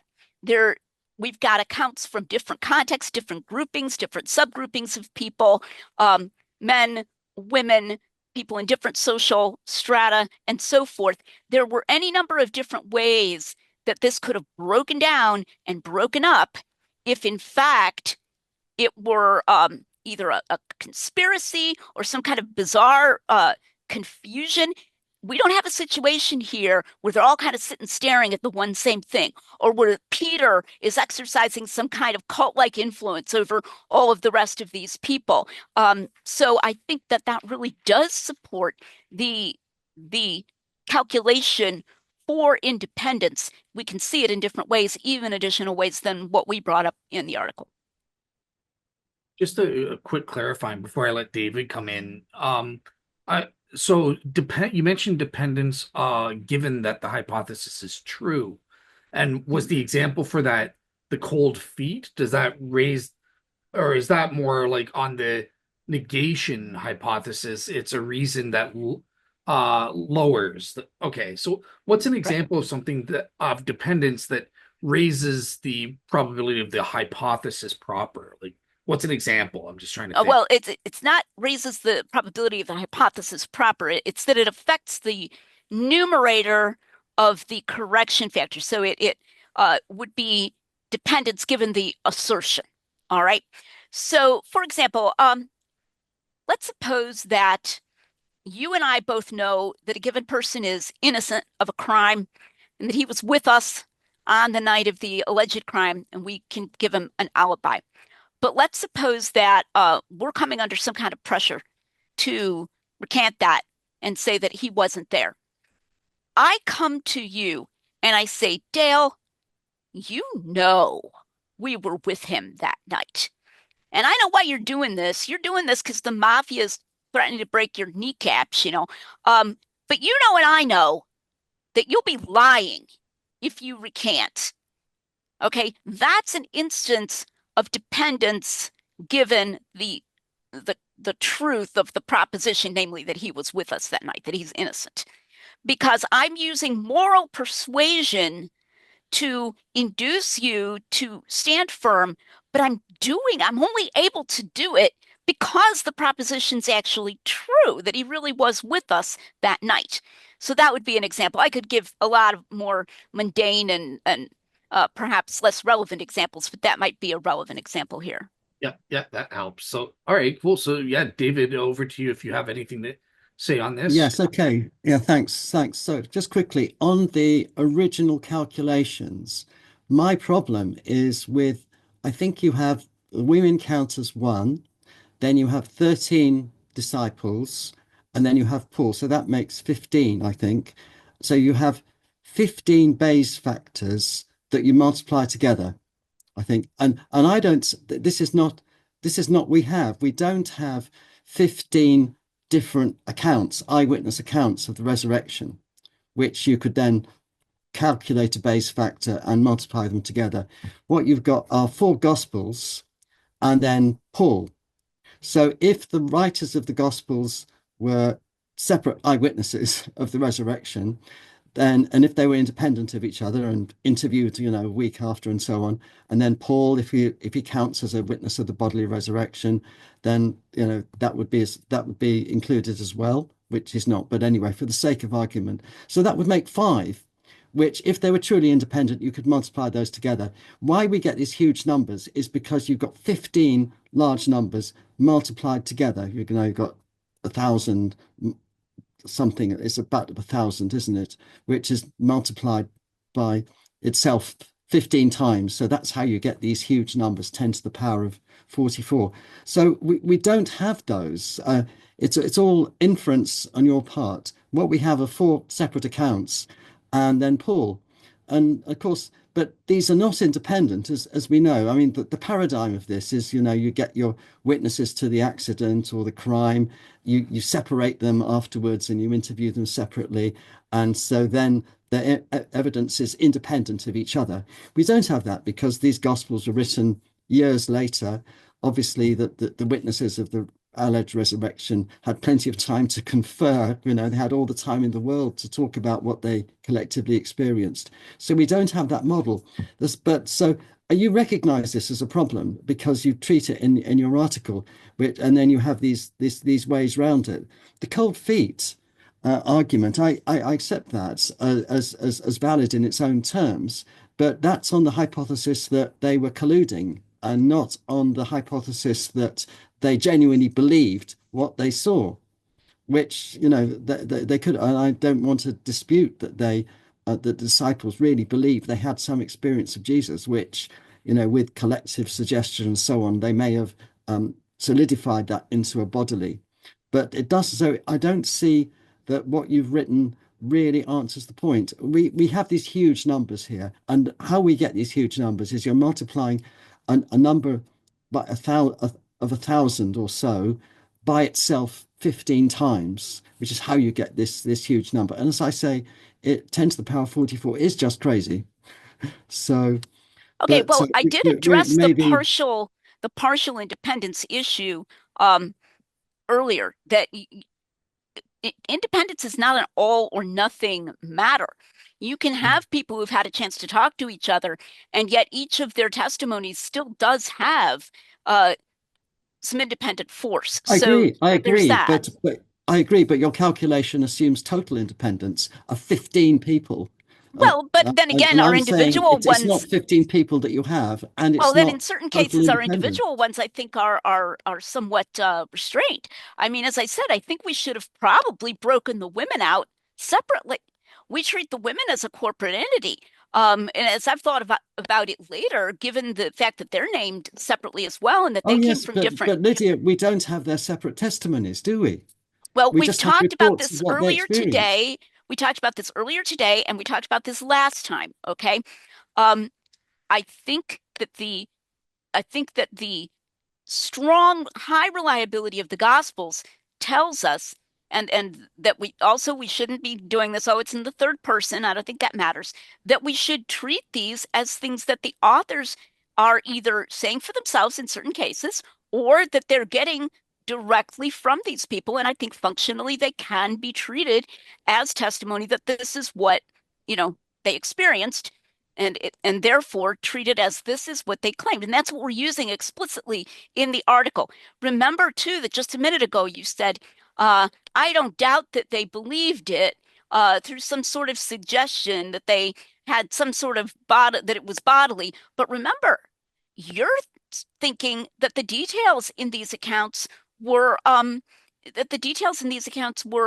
made up later on, that these details in these accounts were not what the original people in a position to know claimed from the beginning. We went into that in our previous discussion. Well, explicitly in the article, we were taking it that these details were included in the original claims. Now, that makes it much harder for people to be ordinarily mistaken in some sort of common, ordinary type of way. To be mistaken that, over a dozen of you are all sitting around having a meal with somebody and passing the fish back and forth, that's not an ordinary kind of mistaken event. And Dale Allison is actually forced to concede that none of his grief hallucinations really meets all of these, qualities that the Gospels have.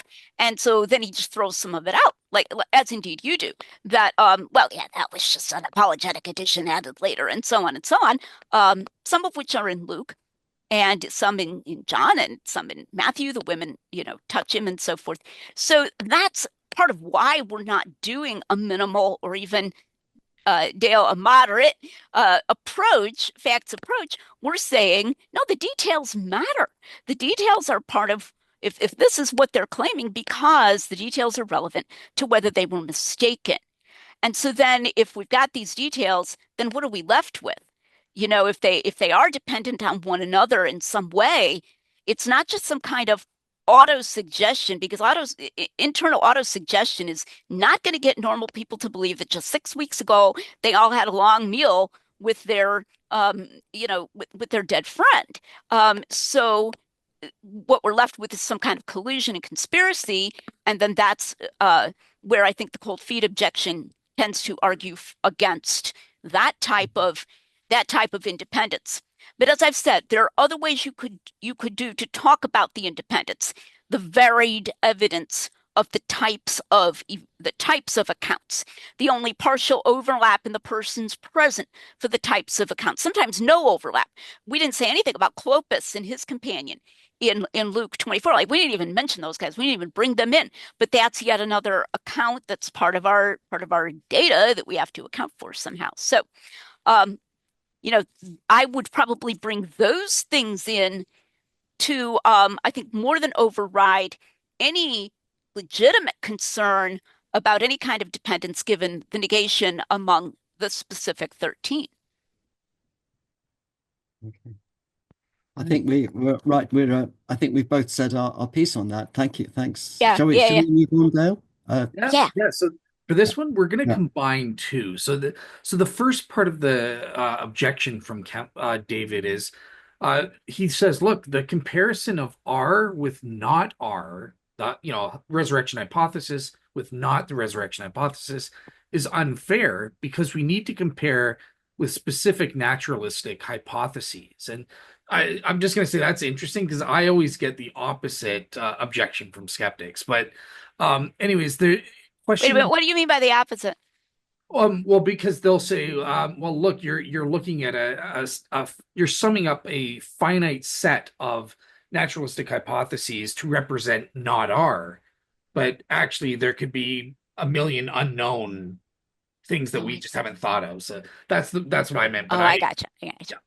But also, David also mentions in number 8 that in your assessment, you totally ignore one of the naturalistic alternatives, such as, somebody, I assume he says theft of the body. I assume he means somebody other than the disciples, like a necromancer or something like that. So those are the next two things there. What do you have to say on that, Lydia? Okay.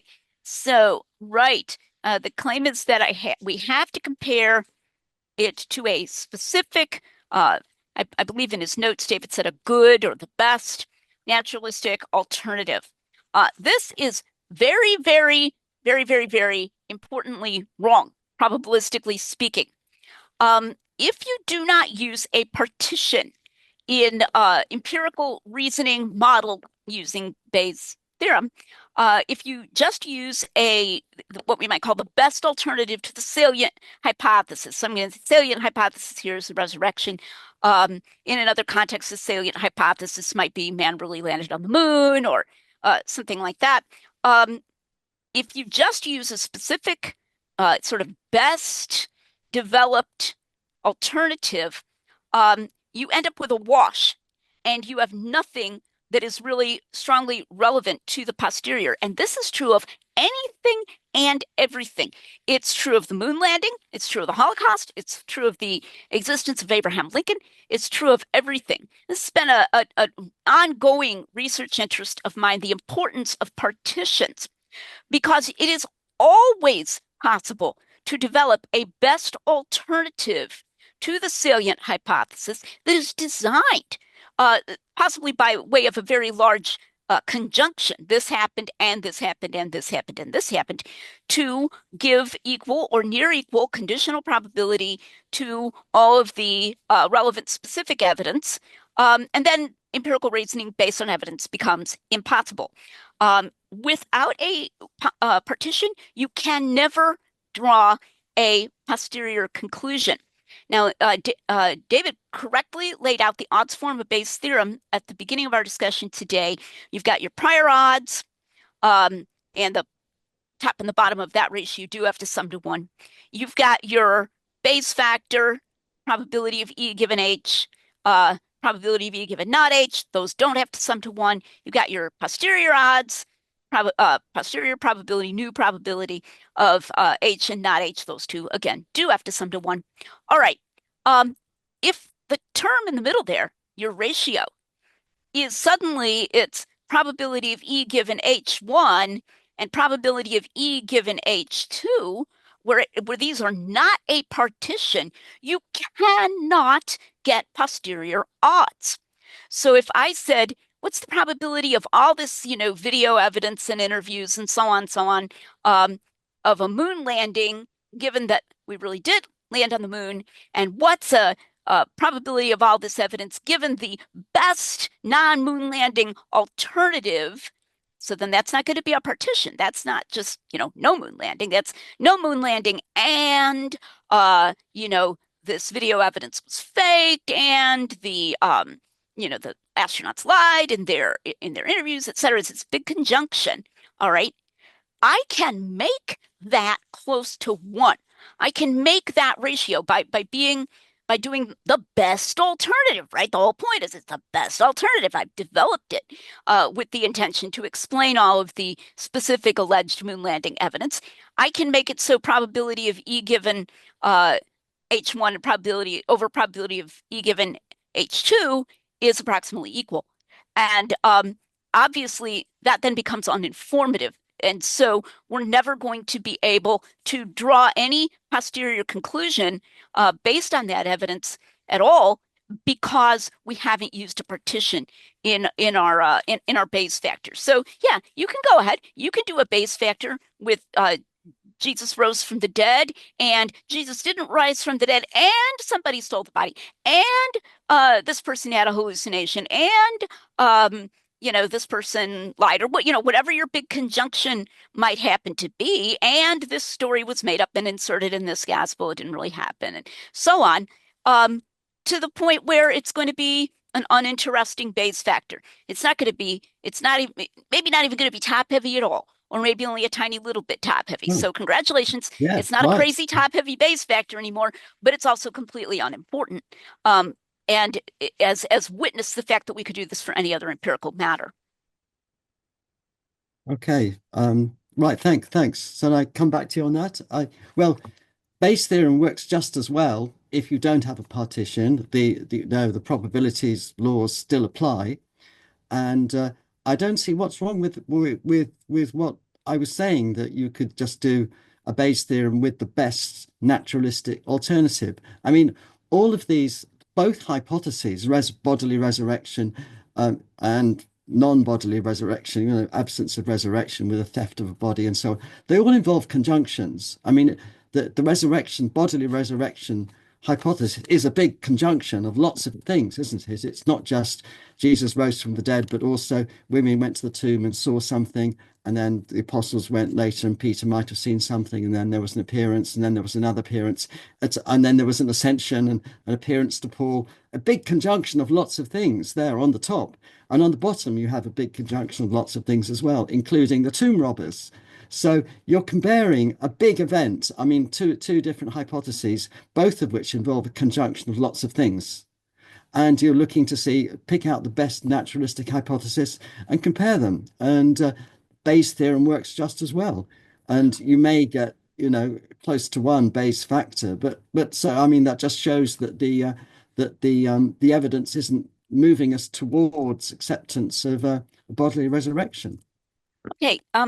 So, I mean, that's mathematically wrong. I'm sorry to have to It's not mathematically wrong. It's mathematically correct. Okay, so Bayes' theorem is a theorem, of course, and the odds form that we've been talking about is just one form. But if we go back to the let's go to the non-odds form, you have probability of H given E. That's what we call a posterior, right? So in this case, it's a bunch of E's. E itself is a conjunction. And it equals, and then, you've got this thing over here on the other side, right? It's probability of H times probability of E given H over probability of E. That's a one non-odds form.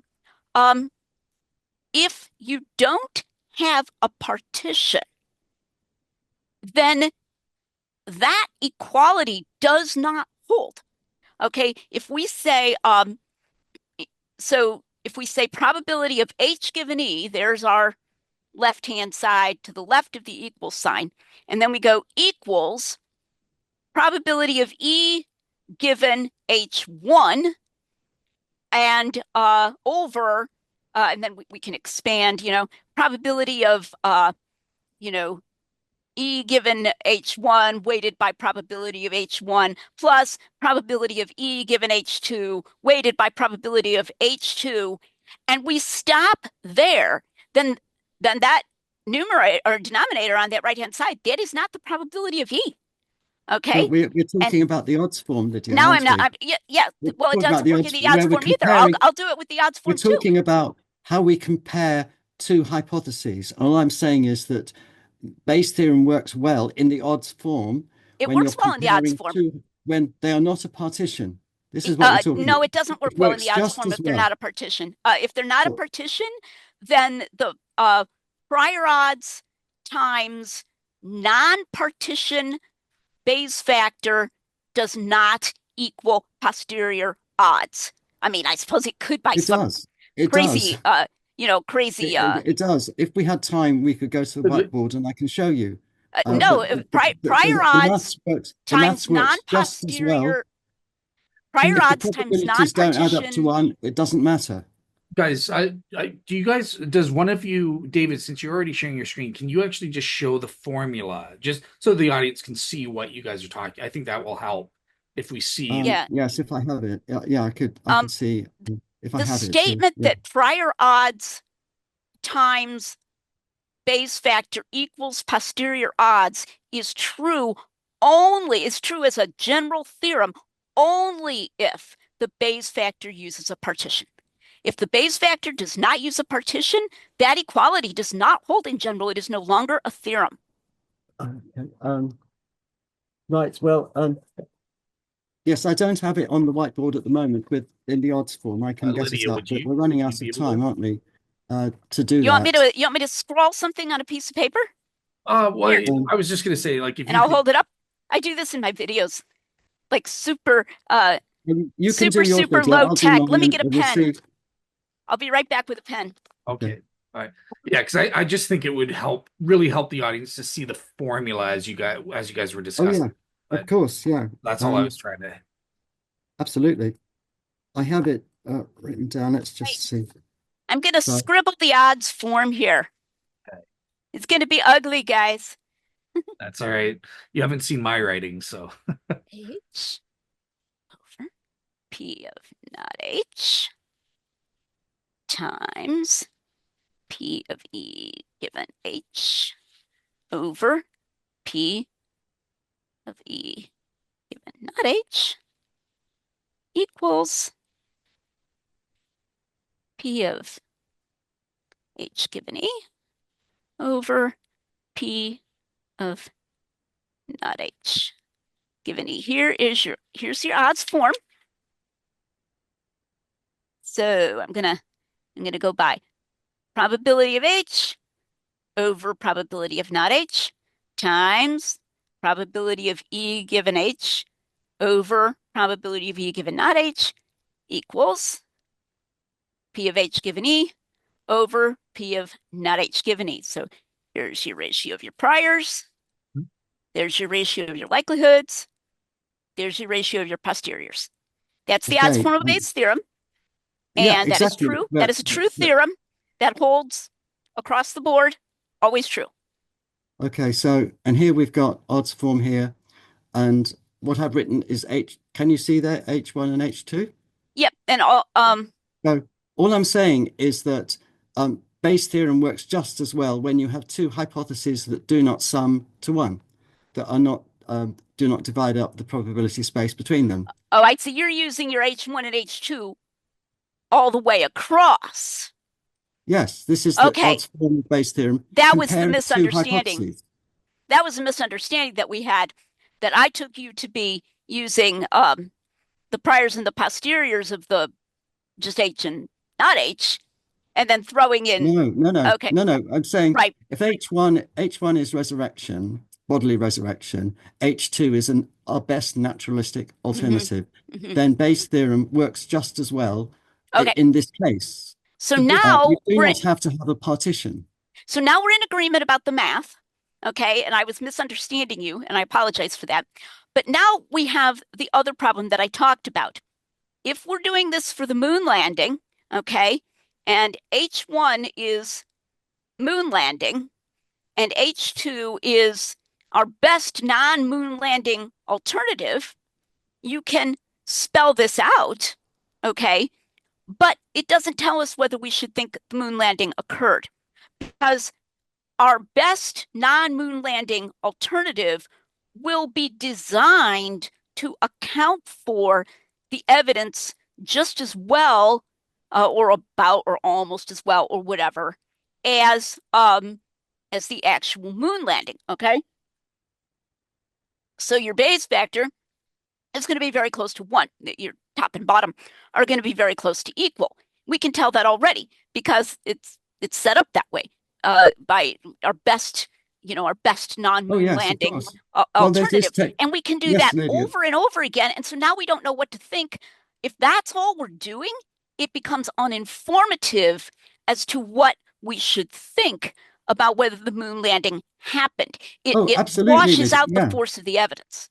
This takes us on to the last point here, which is that, of course, we've got the priors. So we can construct a fakery account, but which, as you say, may account for the evidence just as well. But then, of course, it's only half an argument, as I was saying in my last point, because we have to consider the priors if we want to get the posteriors. And I think it's a point in your article is that you're. So shall we move on to the next Well, I want to make point, the one last more point there? mathematical point here that I think is important, okay?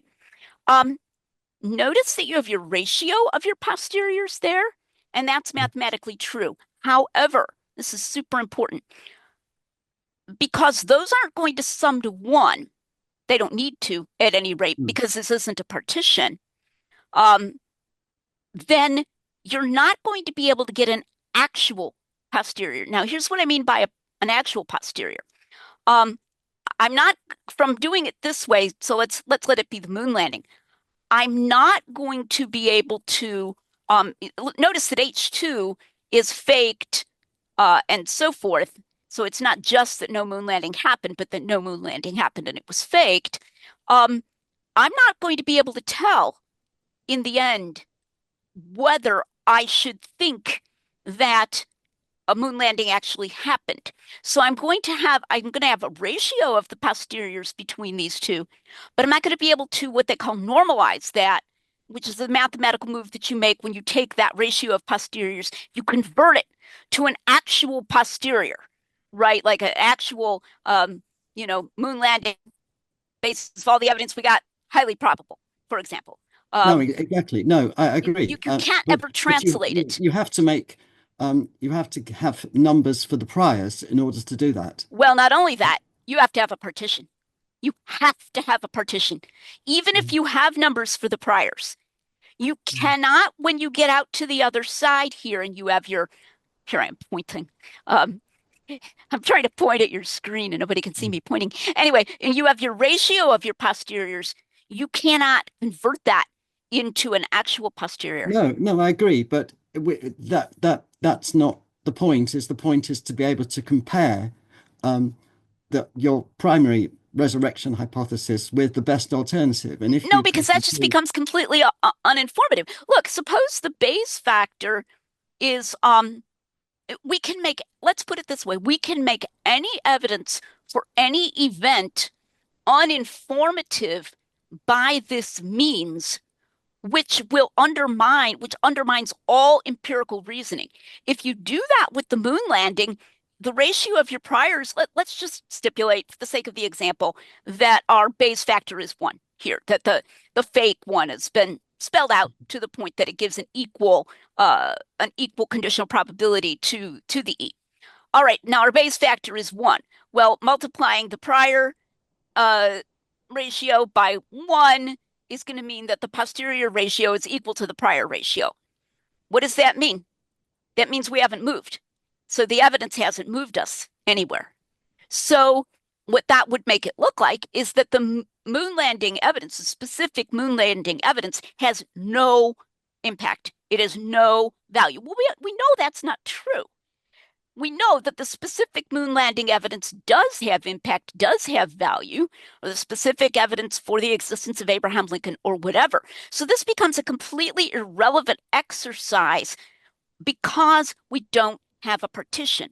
But when you use a partition, it ceases to be an irrelevant exercise. When you compare the uh, probability of the specific evidence for the moon landing given the moon landing with the probability of that specific evidence given no moon landing, then we're going to get a very top heavy Bayes factor. And then our prior odds will be of the partition, moon landing, no moon landing. Our posterior odds will be moon landing to no moon landing. And we will have moved to a very high probability. So, prior to the moon landing, it's like, you can't exactly predict. Maybe it's not going to work out, blah, blah, blah. Maybe your prior isn't particularly high, but then after you have all this stuff, like the actual interviews and the video and so forth, you should have a change. You should have a change. And so if all we ever do is comparing non-partitions with a gerrymandered alternative, which is our best alternative, then we can never change. We're never moving anywhere. And so that shows that it's irrelevant and pointless to just be doing everything using a non-partition, because when we do it for anything else, we get this absurd conclusion that the evidence can't move us.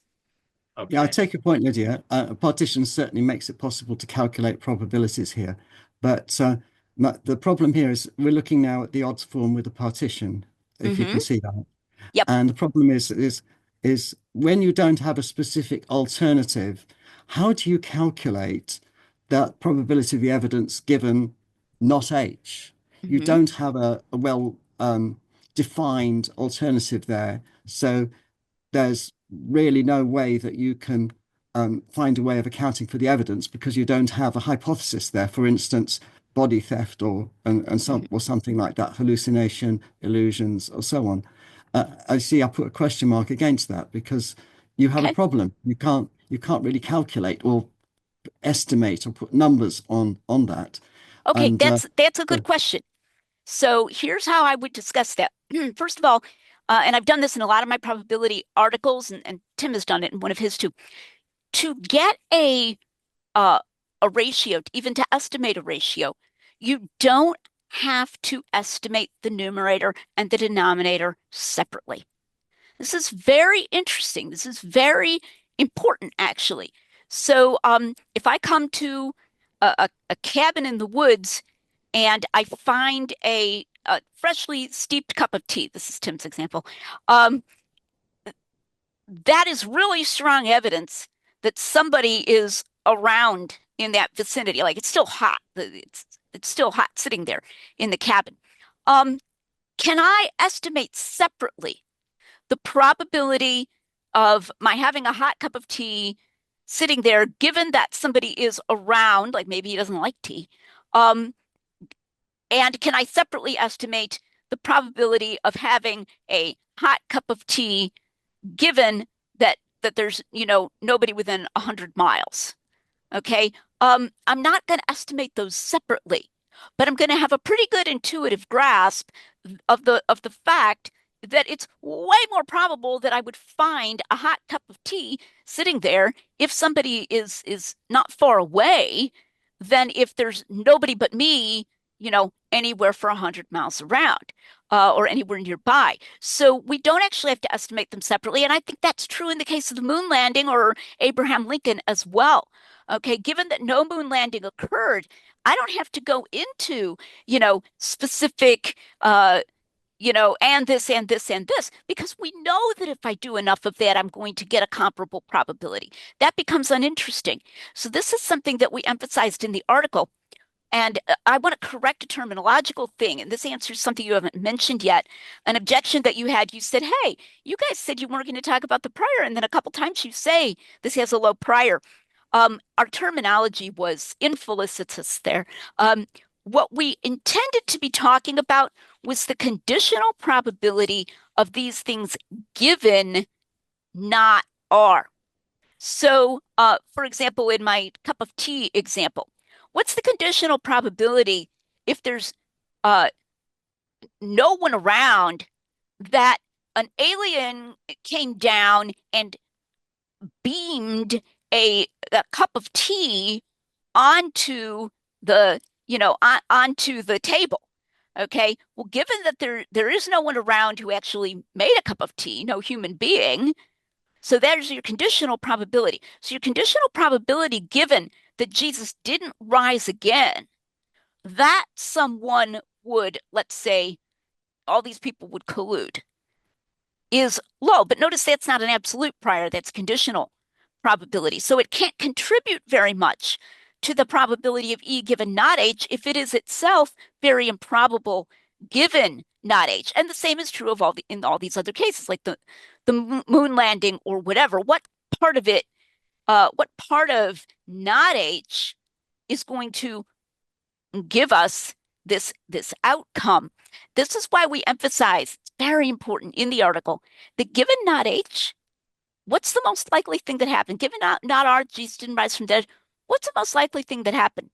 Nothing. Nothing. The most probable thing, which of course happens when most of us die, is that nobody's going to say that we rose from the dead. It's that you wouldn't have any of these things happening. That's what's taking up the majority of the space under not R. And that's part of how we can see the force of the evidence. Again, the same thing is true. If Abraham Lincoln hadn't existed, the most probable thing is that nobody would think he existed. The largest part of the probability space under Abraham Lincoln doesn't exist is nobody thinks Abraham Lincoln existed. No, there's no attestation that Abraham Lincoln existed, and so forth. For all of these, that's what makes partitions so helpful in evaluating the evidential force, and what makes it uninteresting to evaluate evidential force given only gerrymandered alternatives, because All then right. it'll always be a wash. All right, cool. So I'm gonna step in here. I see that David KC is wanting us to get to the issue of the prior probabilities, not number No, nine. we are. We've got there. We've We're got there. there, man. Lydia's got Okay. there. Yes. Okay, so in that case, Yeah. I'm gonna shut up, but I'm just gonna add my last question for you guys to include in your Yeah, and discussion. then I need to wrap up because I'm kind of wearing out here. Yes. Yeah, this is definitely longer. So Lydia, as you guys finish off your discussion on the priors, um, I want you to include because David and I agree that the prior probability we can assign zero point 0.5.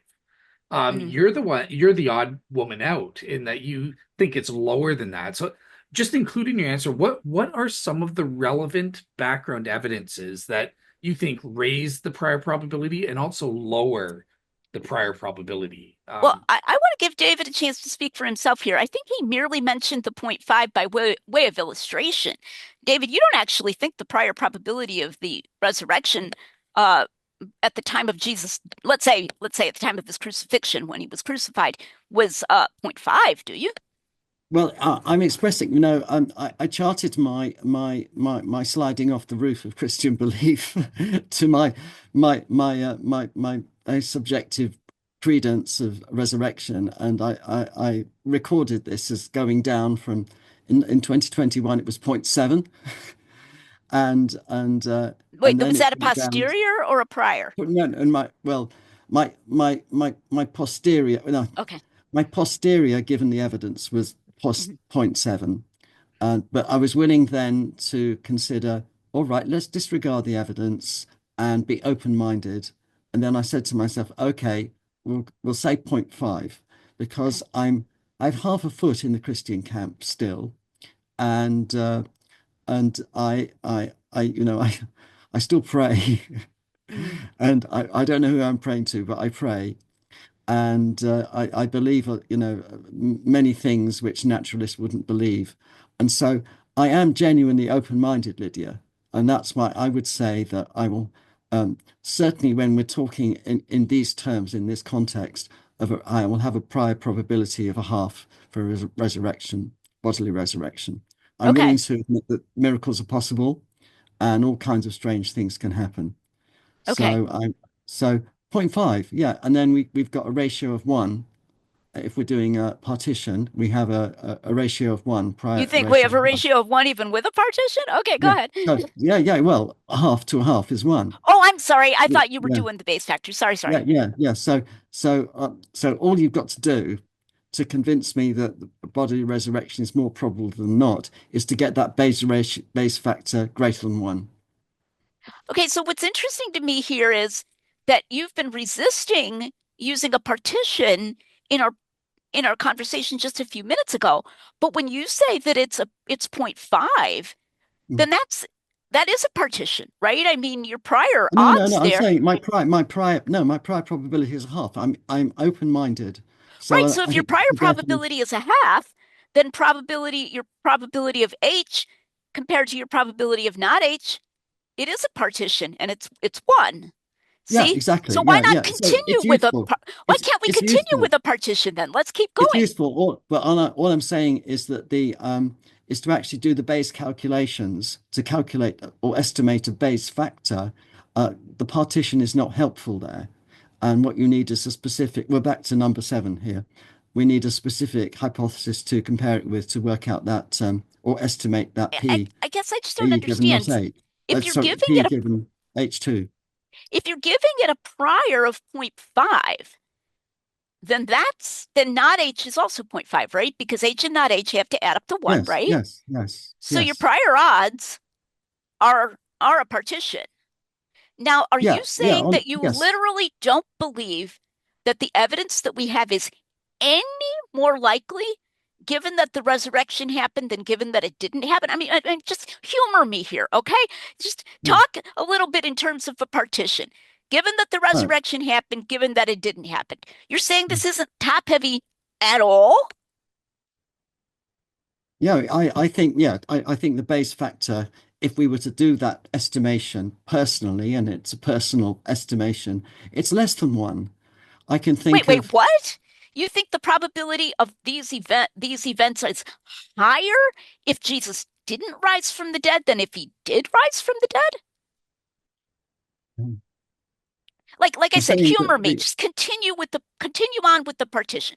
Since you're I'm point saying that 0.5 the prior, probability, again, the credence of the evidence given resurrection is less for me than the evidence given a naturalistic hypothesis. no. Like I said, okay, so you're saying you're not even capable, or you don't even consider that you're capable of even estimating using a partition, a Bayes factor using a partition. You just don't feel you can do that at all. Well, Probability of E given R. Oh, it's problematic because you don't have a specific hypothesis to estimate, and it's all subjective but anyway. we don't do that for anything else. You don't do that for the moon landing. You don't do that for the Holocaust. You don't do that for anything else. You never say, no, I can't estimate the probability of this evidence given that it happened over given that it didn't happen. Well, Lydia, Because I'm I not got to have a super specific I'm not gerrymandered. Lydia, I'm not a big fan of calculating or estimating probabilities about things that happened in the past. So do you think the Holocaust happened? I, yeah, but I don't. I mean, I certainly I do, and yeah, and I'm a skeptic about the moon landings, and but I don't have put numbers on them. Wait, did you just say you are or aren't a skeptic about moon landings? I am a skeptic on the moon landings. You're Yes. not sure man landed on the moon. Yeah. You're, No. I'm pretty much convinced they didn't. oh, okay, maybe I shouldn't But, have you. Okay, but did that's another Abraham Lincoln show. exist? That's Did another Abraham show. Lincoln exist? Do you think Abraham Yeah. Lincoln existed? Yes. Okay, so And I Caesar got was two. assassinated. Caesar was assassinated. Yes, I do. I do believe that. Okay, I think you've got to be at least tacitly working with partitions there, or else you couldn't be confident of that. Well, and yeah, I mean, when you get to his very well attested historical events, I don't think we do this kind of calculation in our minds. We just accept what we're told, really, and we accept take for granted that there's lots and lots of documentary evidence that these things happened, and it's all there in all the history books, so we accept it. Um, Because that's so, evidence for but it but on the moon, against its contradictory. well, it's certainly, I mean, textbooks are, we believe what we read in textbooks, but we are running out of time. I know, Okay, and I yeah. have to stop. Maybe I Uh, should answer Dale's question. Yeah, yeah, Lydia, yeah. 'cause I do want to get your take on the prior probability because that Yeah, is, yeah. yeah. Well, um, so we've got arguments for God's existence that are, and this is one reason, by the way, why we didn't do the whole thing. I mean, that would take like several books because we would have had to go into like all the arguments for and against God's existence and so forth. So, um, I think that is evidence independent um of the resurrection evidence that God exists. I do think the evidential problem of evil has some force, by the way, against traditional theism. I actually do. Um, it's hard to know how much force it has, and I think Christianity helps to counter it. But now, if we're going to the prior distribution where we aren't taking the resurrection into account, in the prior distribution, uh, aside from the specific evidence for the resurrection, then we've got to consider the evidential problem of evil. So that's going to downgrade the existence of the traditional God somewhat. Um, I think we have some evidence that Jesus performed other miracles. Feeding of the 5,000 comes to mind here, and other examples that are told in somewhat detail. Um, so that's going to somewhat raise the prior again, for there being something special about Jesus. Um, we know that Jesus claimed to be God. So then we've got your C.S. Lewis, liar, lunatic, or Lord. Again, I think that has some positive impact, um, that he was that he really was God, but I don't know quite how much to lean on that because independent, that is, of the resurrection. Okay. I think he definitely said he was God. He definitely thought he was God.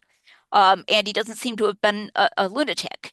So, maybe he's got some kind of contact with some kind of evidence to that effect.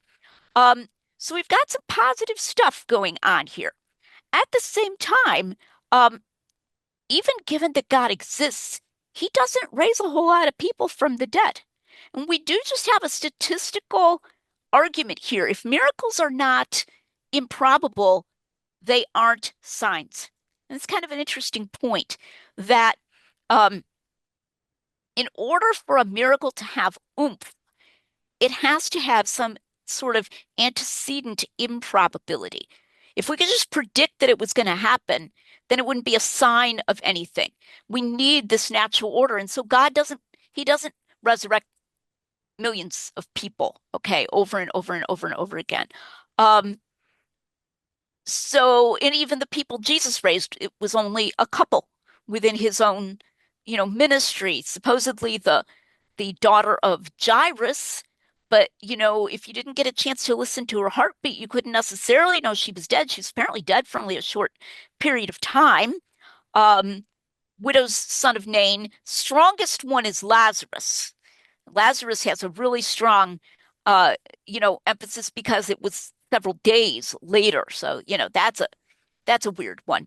So that's going to have some force. When you put all of this together, it's just not clear to me that from our position, without being able to examine more the reasons why people said these individual things and healings being things you can more easily be mistaken about in some of these cases, that we're going to have a higher than 0.5 probability that Jesus rises from the dead. I think by the time you take all of that other evidence into account, it's not going to be much below 0.5 because I'm allowing his apparent fulfillment of prophecy, like in his death prophecy, death occurrences and so forth, to have a force.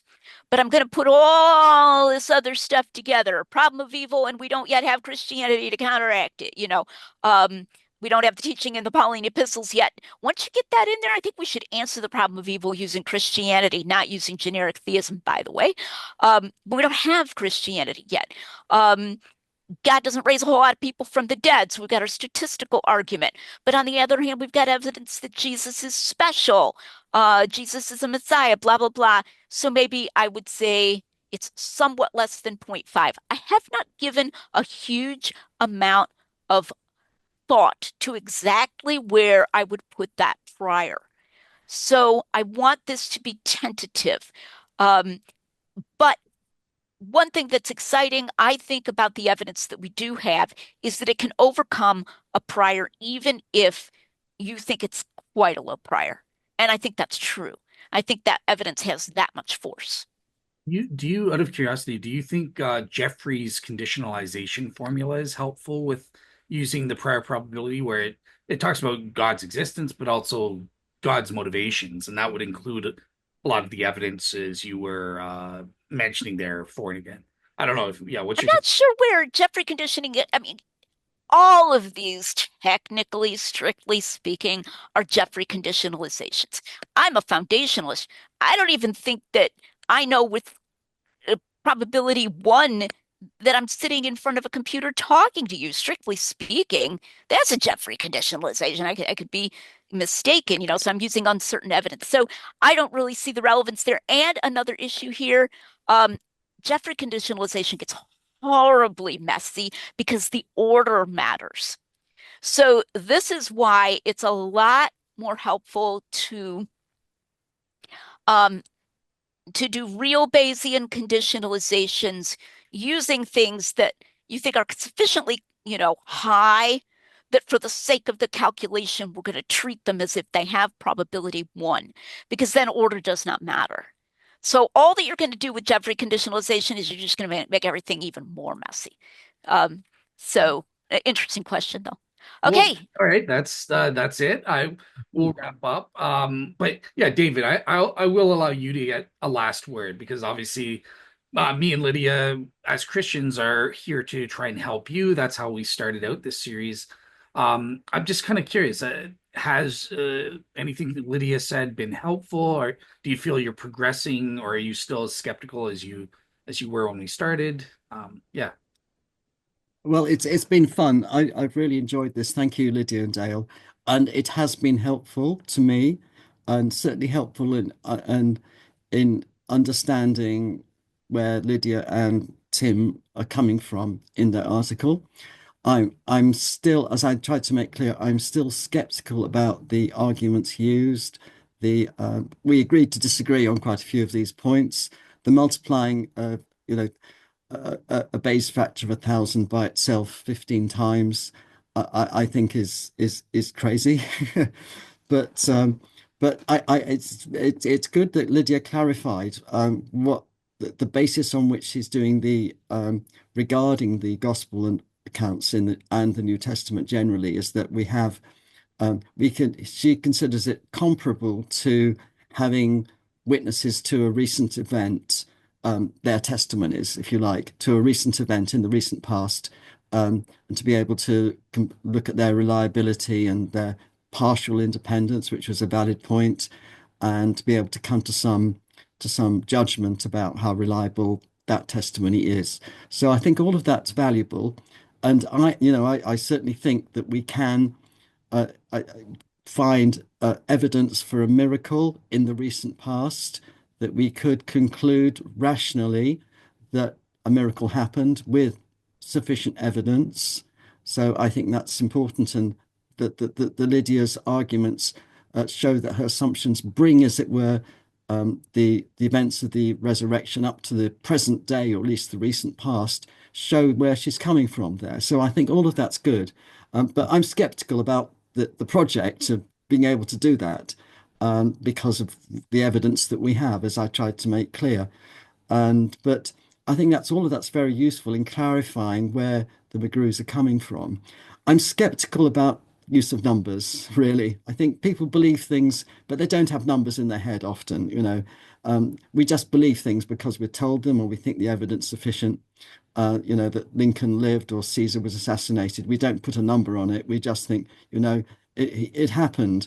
We think that certain person was guilty, but we don't put a number on it. I don't think members of the jury put numbers on that. They just come to a judgment.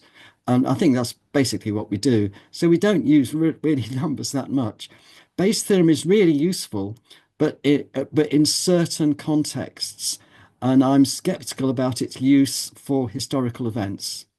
So I'm skeptical about the project, but I think the whole thing is fascinating because Bayes' theorem is such a useful tool in many contexts, in many areas. So it's really interesting to see how it could be applied to historical events, even though I'm skeptical about the validity of doing it.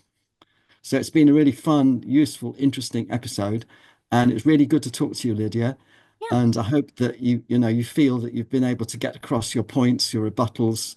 Well, I think you did. I think you did a good job there. And Better I than I hope I could do tried for to make sure. my my points as well. Yeah. Yeah. This Yeah, has been fun. Thank yeah, you. Awesome. All right. Well, thank you to you both for coming on and doing this. And yeah, I have a great week, everybody. yeah. Thank you.